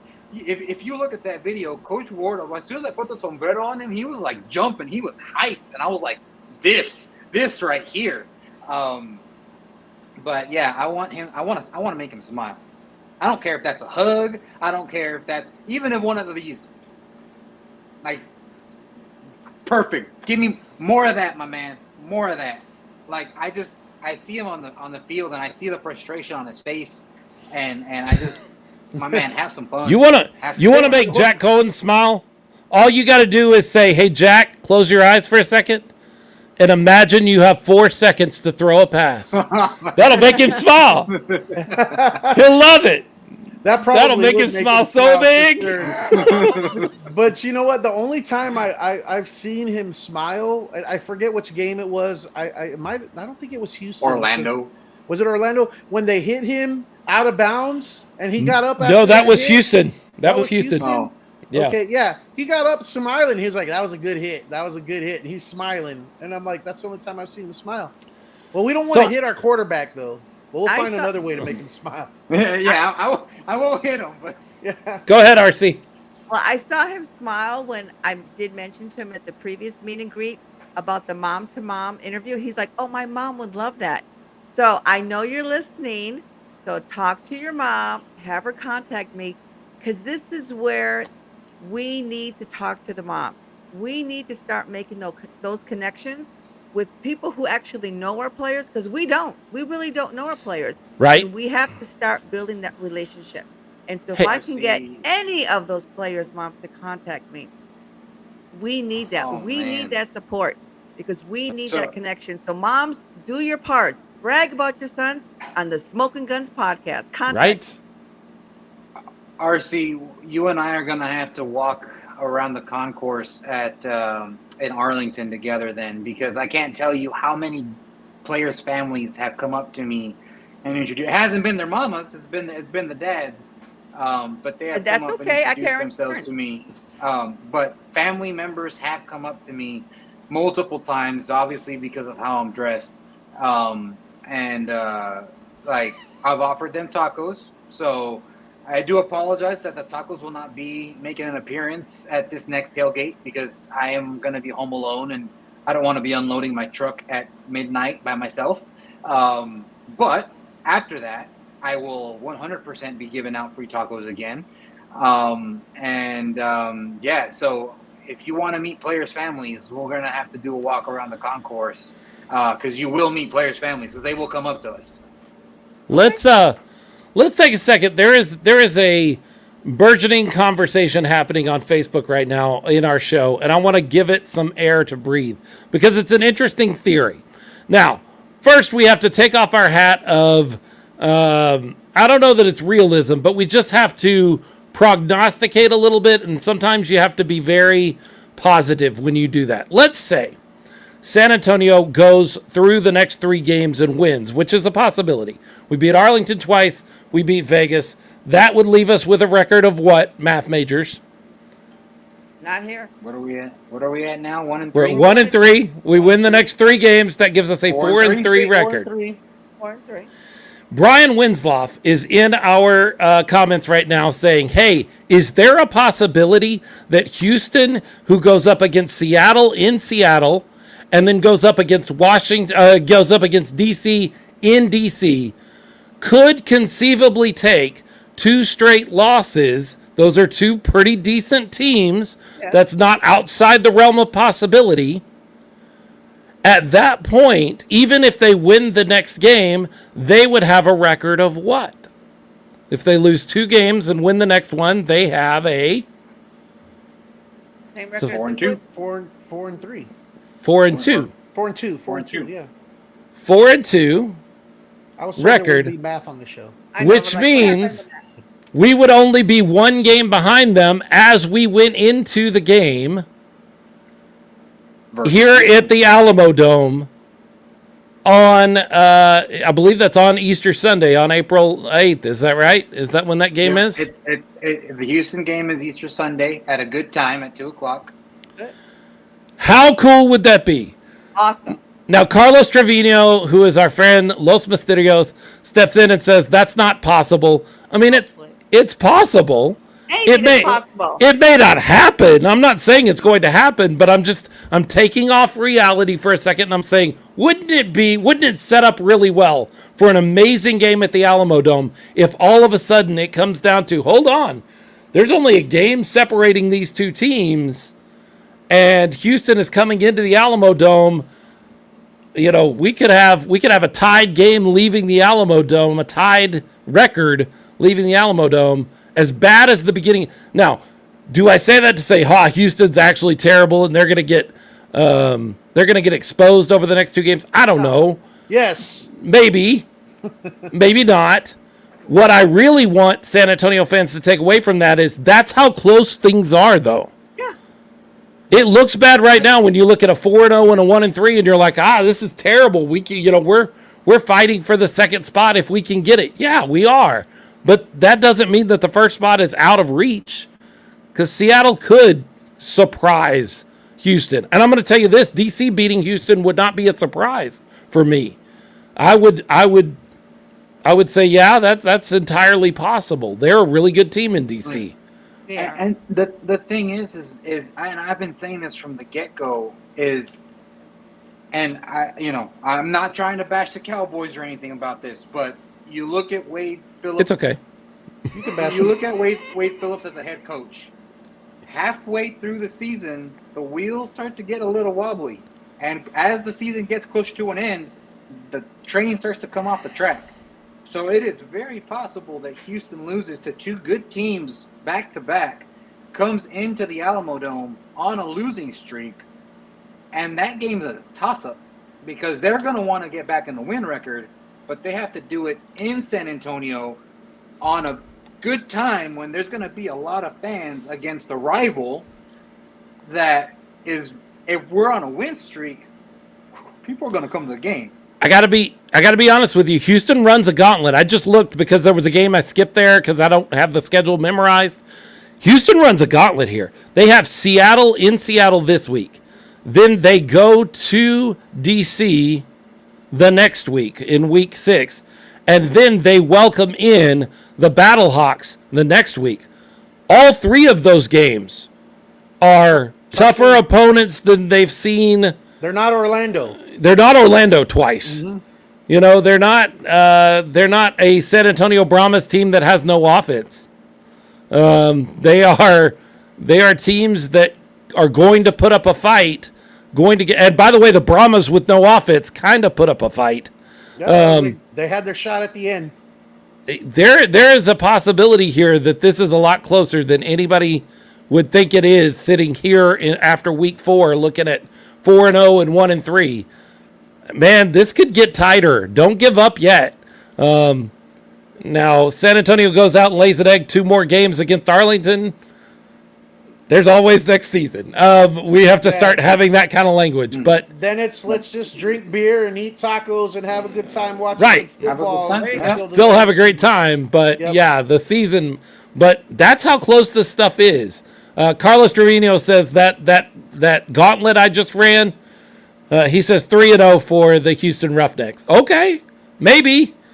I'm gonna tell you, you're gonna lose a game at some point. And if I were you, I would sure like to lose them in the middle of the season as opposed to the end of the season. You know what I mean?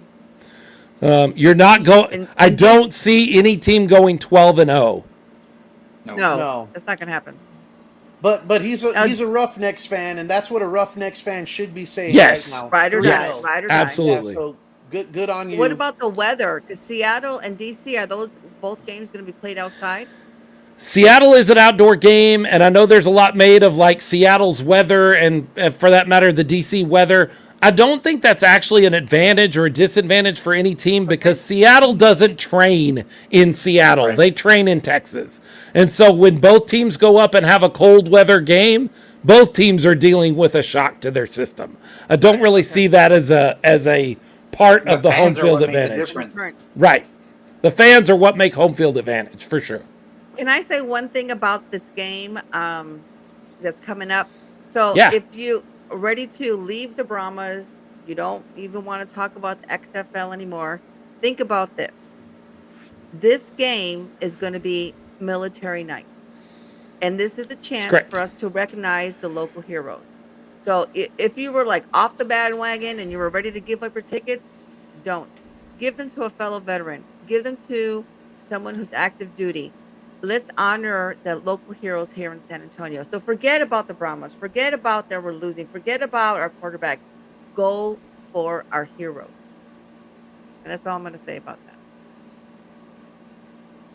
Yeah, no, you bring up a good point. If you don't want to go to the game and you're ready to get rid of them, donate them to Vet Ticks. Yeah, Mhm. absolutely. Vet Ticks, I think, gives them to veterans. I think they just pay a processing fee of like $5 or $8, and then they're in the game. Yeah, it's a great So- way to get rid of those tickets on a game that you just can't make it to. You got season tickets, you just can't make it.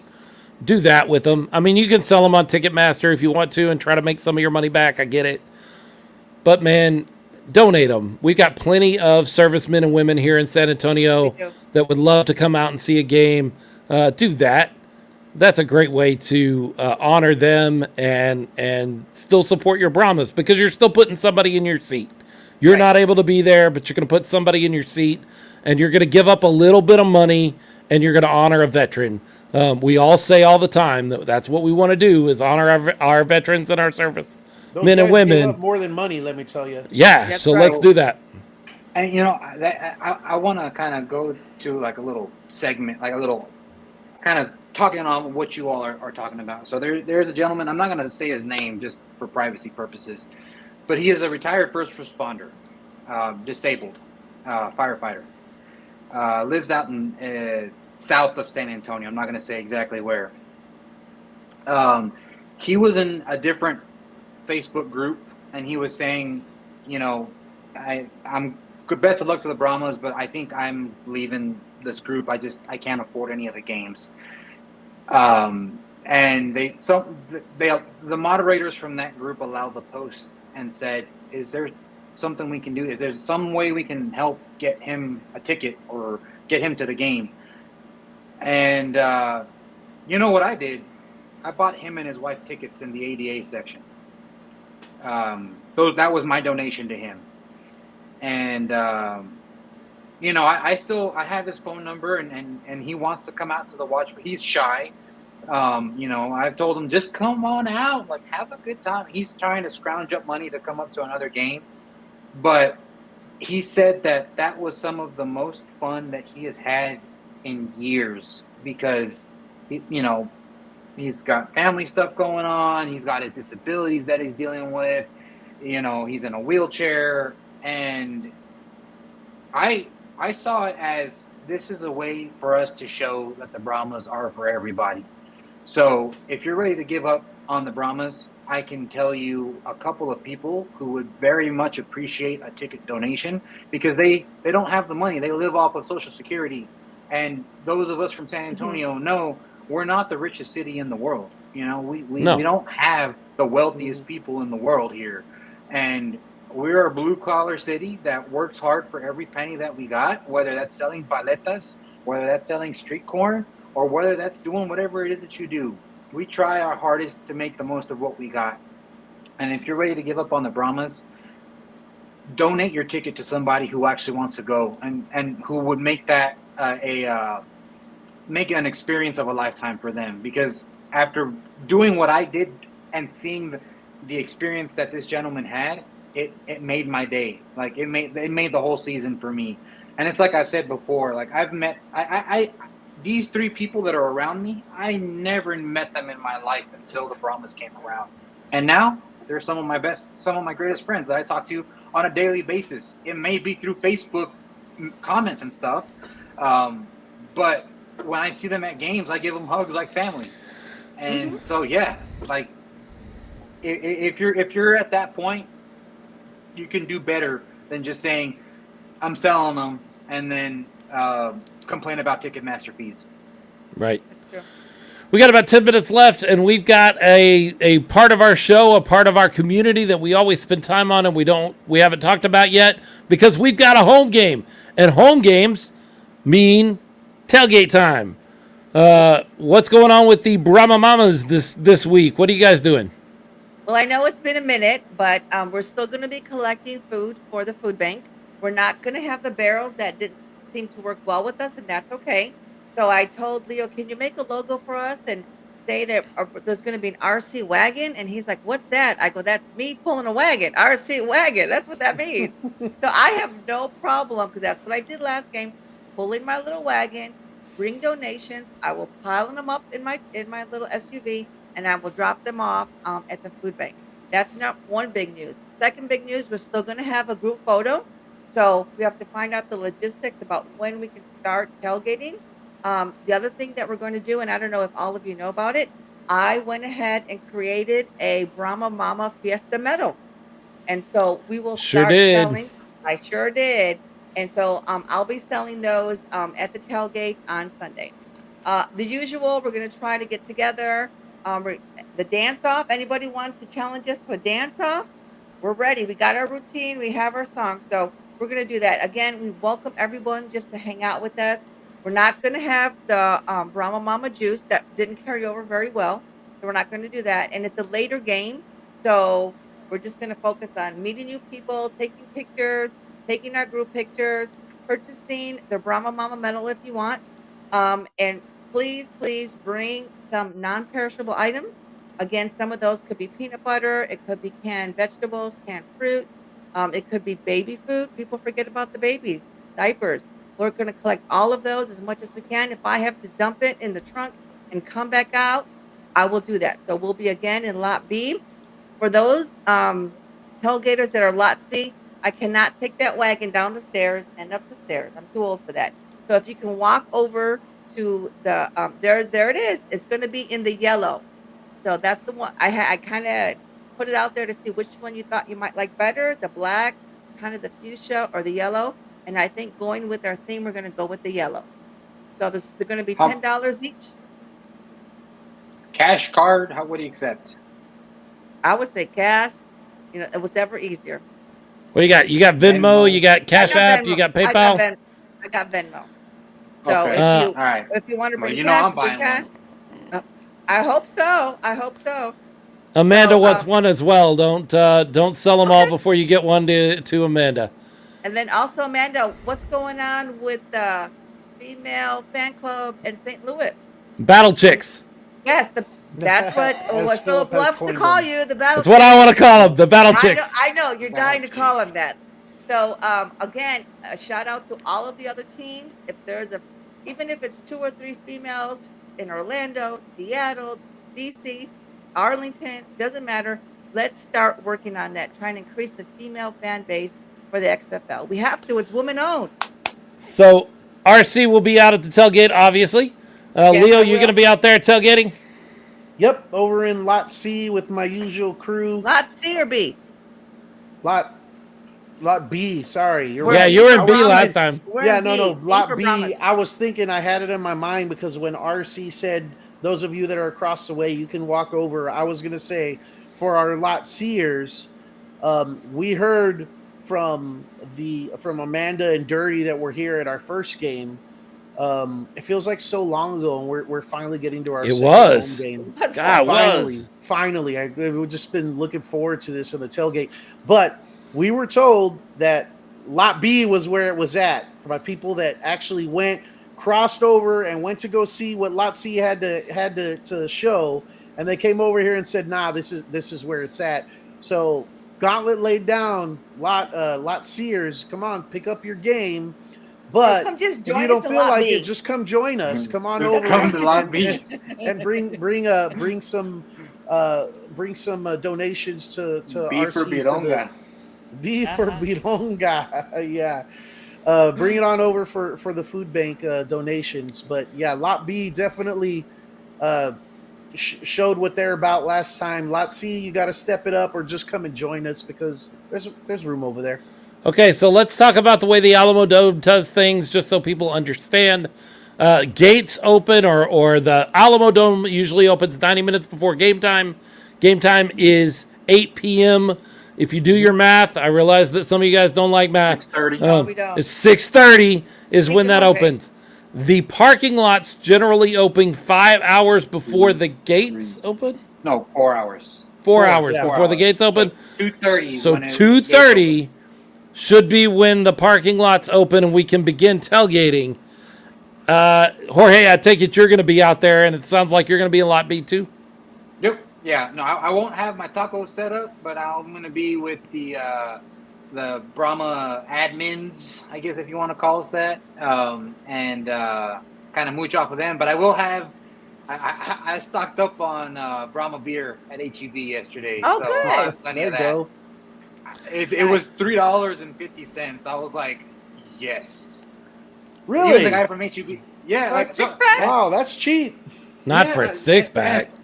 For a tall boy though, they were all Oh, Oh, for a a tall tall boy. boy, yeah. Okay. yeah. So like, 6-pack. I was ready and I to was do an wearing ATV run. the Alamo beer shirt with the Brahma can on there, and the guy was looking at me, scanning he's like, I'm assuming these are good, and I'm like, yeah, they're pretty good. Wait, you've got a Obviously. shirt? Yeah, the Alamo beer selling Brahma beer shirts. Yeah. Nice. I did not know that.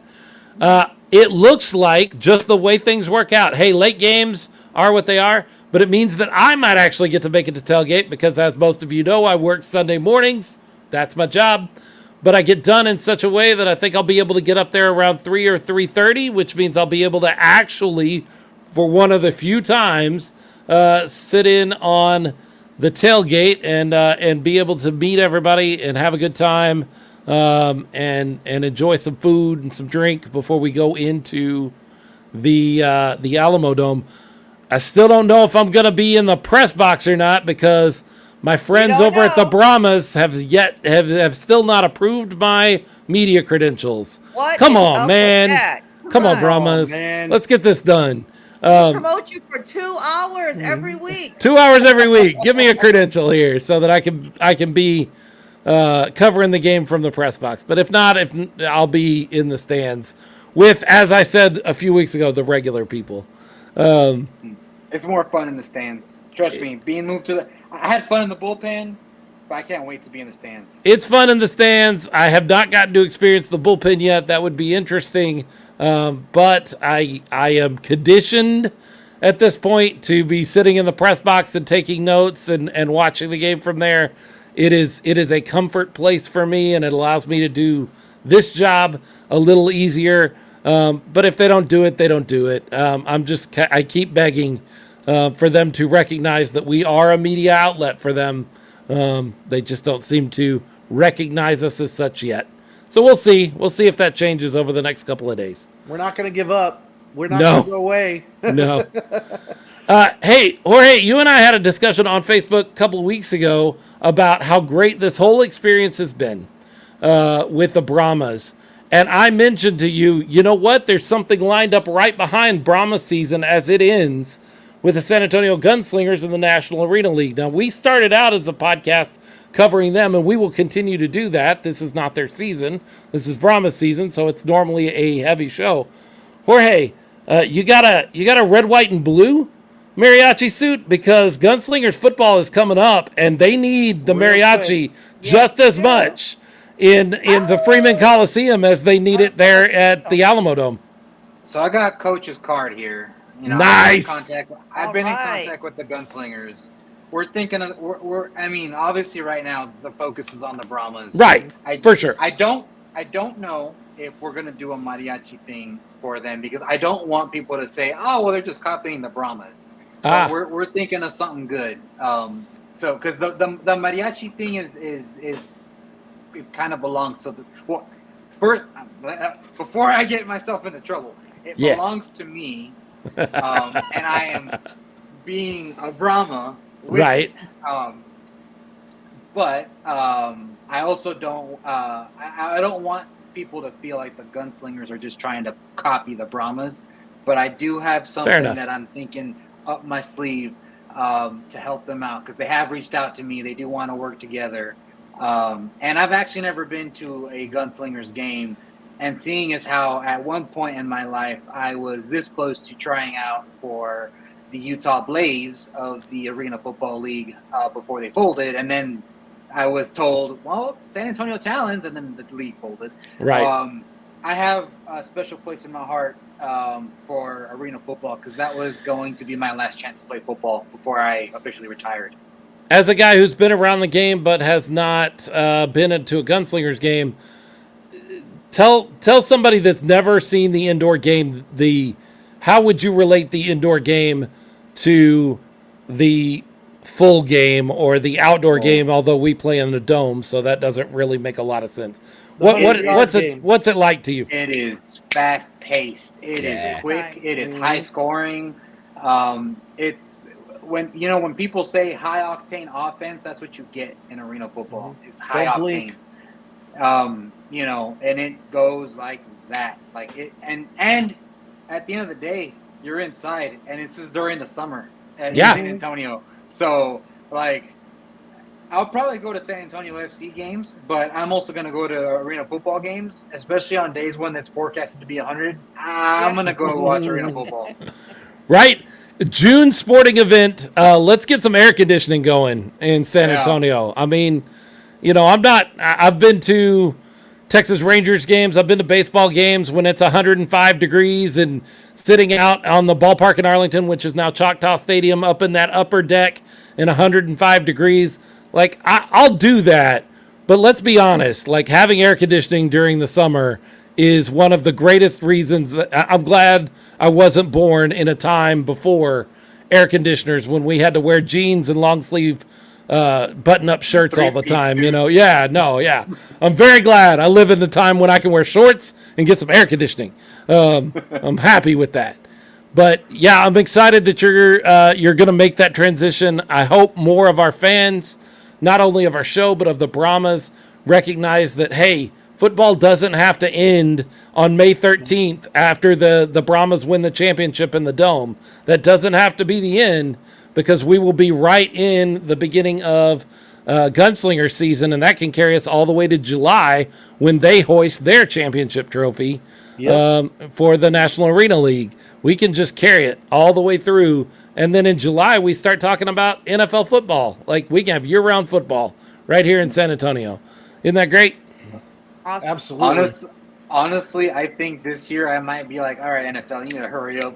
Be done with it. I want XFL again. I'm ready to get back to Brahmas football.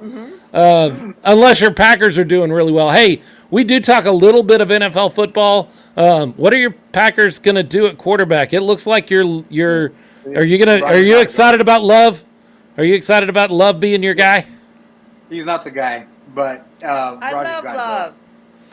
Yeah, Rodgers is gone. The fact that he has not been announced as being traded to New York is kind of surprising. I think he's going to be a Jet. Yeah, either he's going to go to be Brett Favre Jr. with the Jets, or he's going to go like every other Packer and go to Oakland and let his career die over there. So sure, everything dies over there. Well, it's Las Vegas now. Or Las Vegas. Yeah. Whatever. Yeah. Everybody knows what you meant. Yeah. It's the Raiders. Who cares? Leo, you signed a quarterback today as free agency kicked off. Yeah, are you super excited about Jared Stidham? Stidham. You know what? He's got a pretty decent skill set. He's mobile. He's got a nice arm. Turns the ball over a little bit more than you like, but he's very raw and talented. Certainly better than anything the Broncos have had as a number 2 QB in recent years. For sure.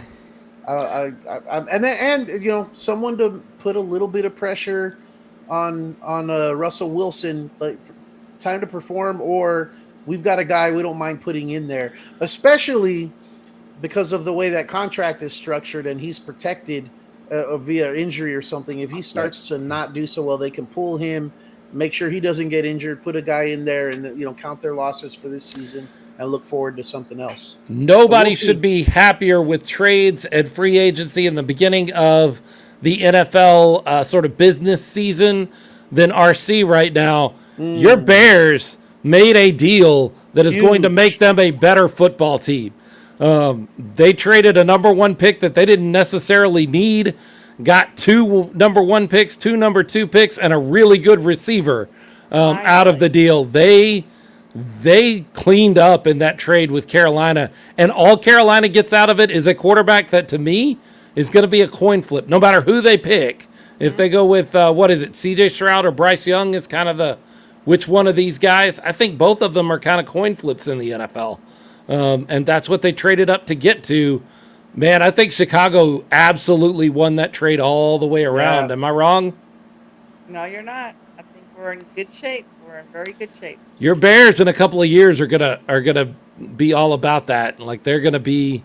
Brian Winslow asks, "Is Russell?" And that means Russell Wilson beyond his prime. And some guy named Viva Texas says 100% yes. I will be very interested to see what Russell Wilson does in a different offensive scheme than that Nathaniel Hackett scheme that did not work last year. This is his last chance. Very much like our Jaime Elizondo problem with an offensive scheme that just doesn't work. Yeah. I think Nathaniel Hackett's offensive scheme just wasn't working. And so we'll see what Russell Wilson has left in the tank once they get a new offensive system into place. I'm not sure. I think he might be past his prime. I think he might have been a system quarterback because Geno Smith looked really good in Seattle last year, and Russell Wilson did not. Does that mean that system is just built really well for a mediocre quarterback to look really, really good? Maybe. We'll see. Sean Payton has a reputation of, being able to get the best out of his quarterback. So, like I said, this is his last chance. If he can't succeed this year or show something, then like Amanda saying right now, washed up is going to be what he's going to be known as, and it won't be wrong. And in the midst of all of this offseason, wonderful things happen on all three of your teams. You're getting rid of Rodgers. You're picking up a second quarterback, and you got Sean Payton. You absolutely won the draft already by trading out of that number one spot. And my Dallas Cowboys are doing nothing. Absolutely nothing.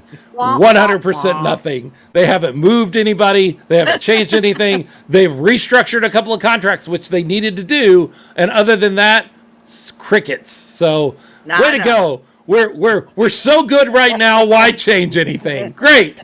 Wonderful. I'm very excited. Broke, right? We damn boys. Oh, guys, there's no reason to panic. Step off the ledge. Put down the cyanide capsules.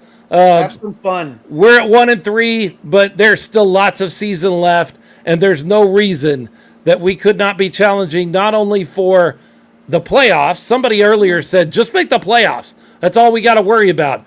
Man, the number one seed in the South is still in play. Let's have a playoff game and a championship right here in San Antonio. This is the time we need to get good. To be the championship, because the championship is 3 days before my birthday, and nice. There's no better gift than having a championship game and a birthday party in the parking lot of the Alamo Dome as we walk in and yell our hearts out for our Brahmas. How fun would it be to have the championship game in your home stadium? Look, I'm probably going to go. I'm going to try to get to the championship game no matter who's there. But I don't want to go watch Houston and D.C. play.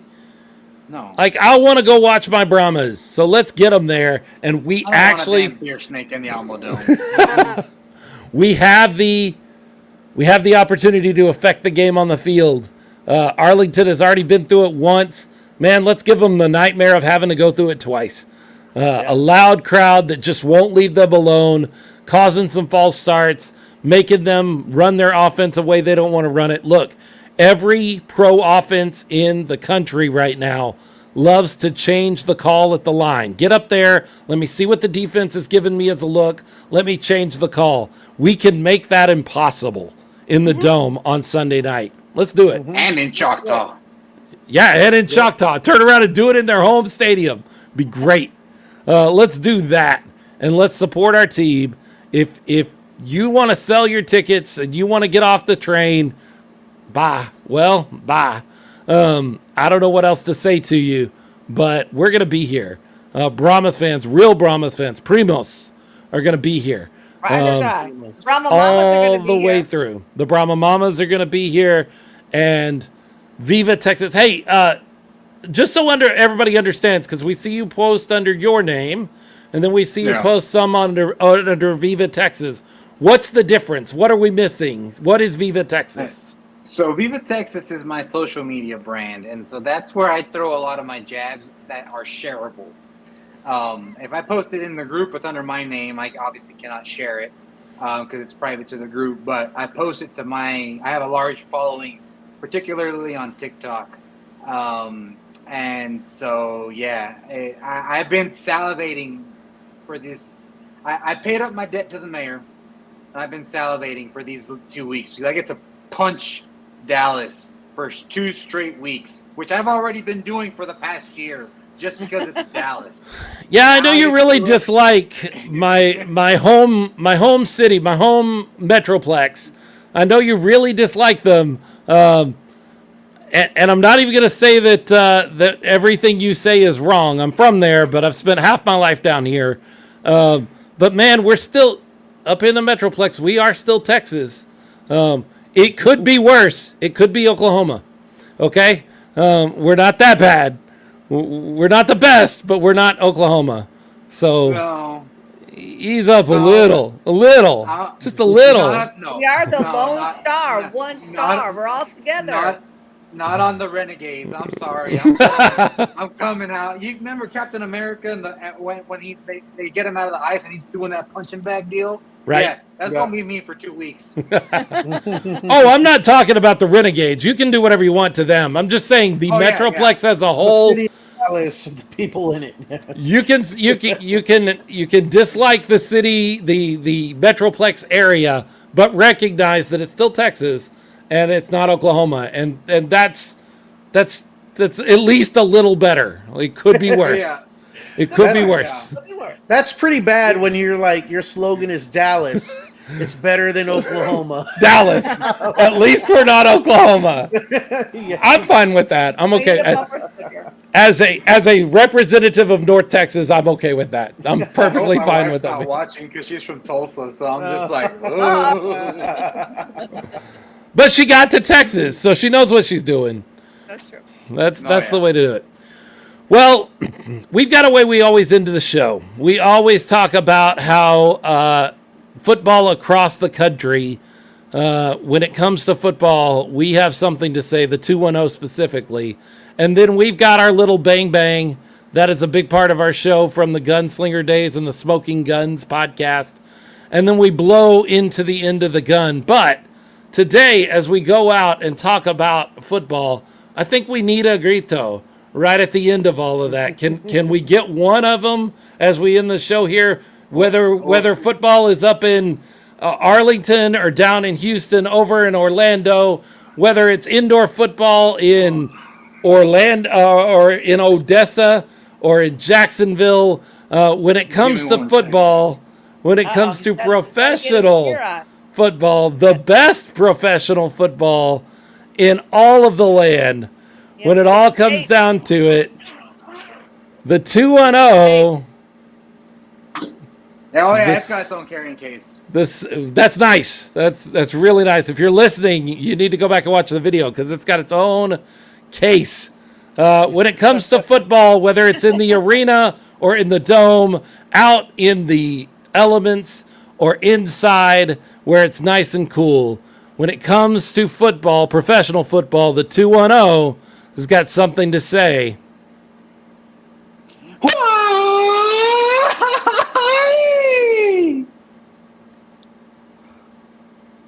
All right.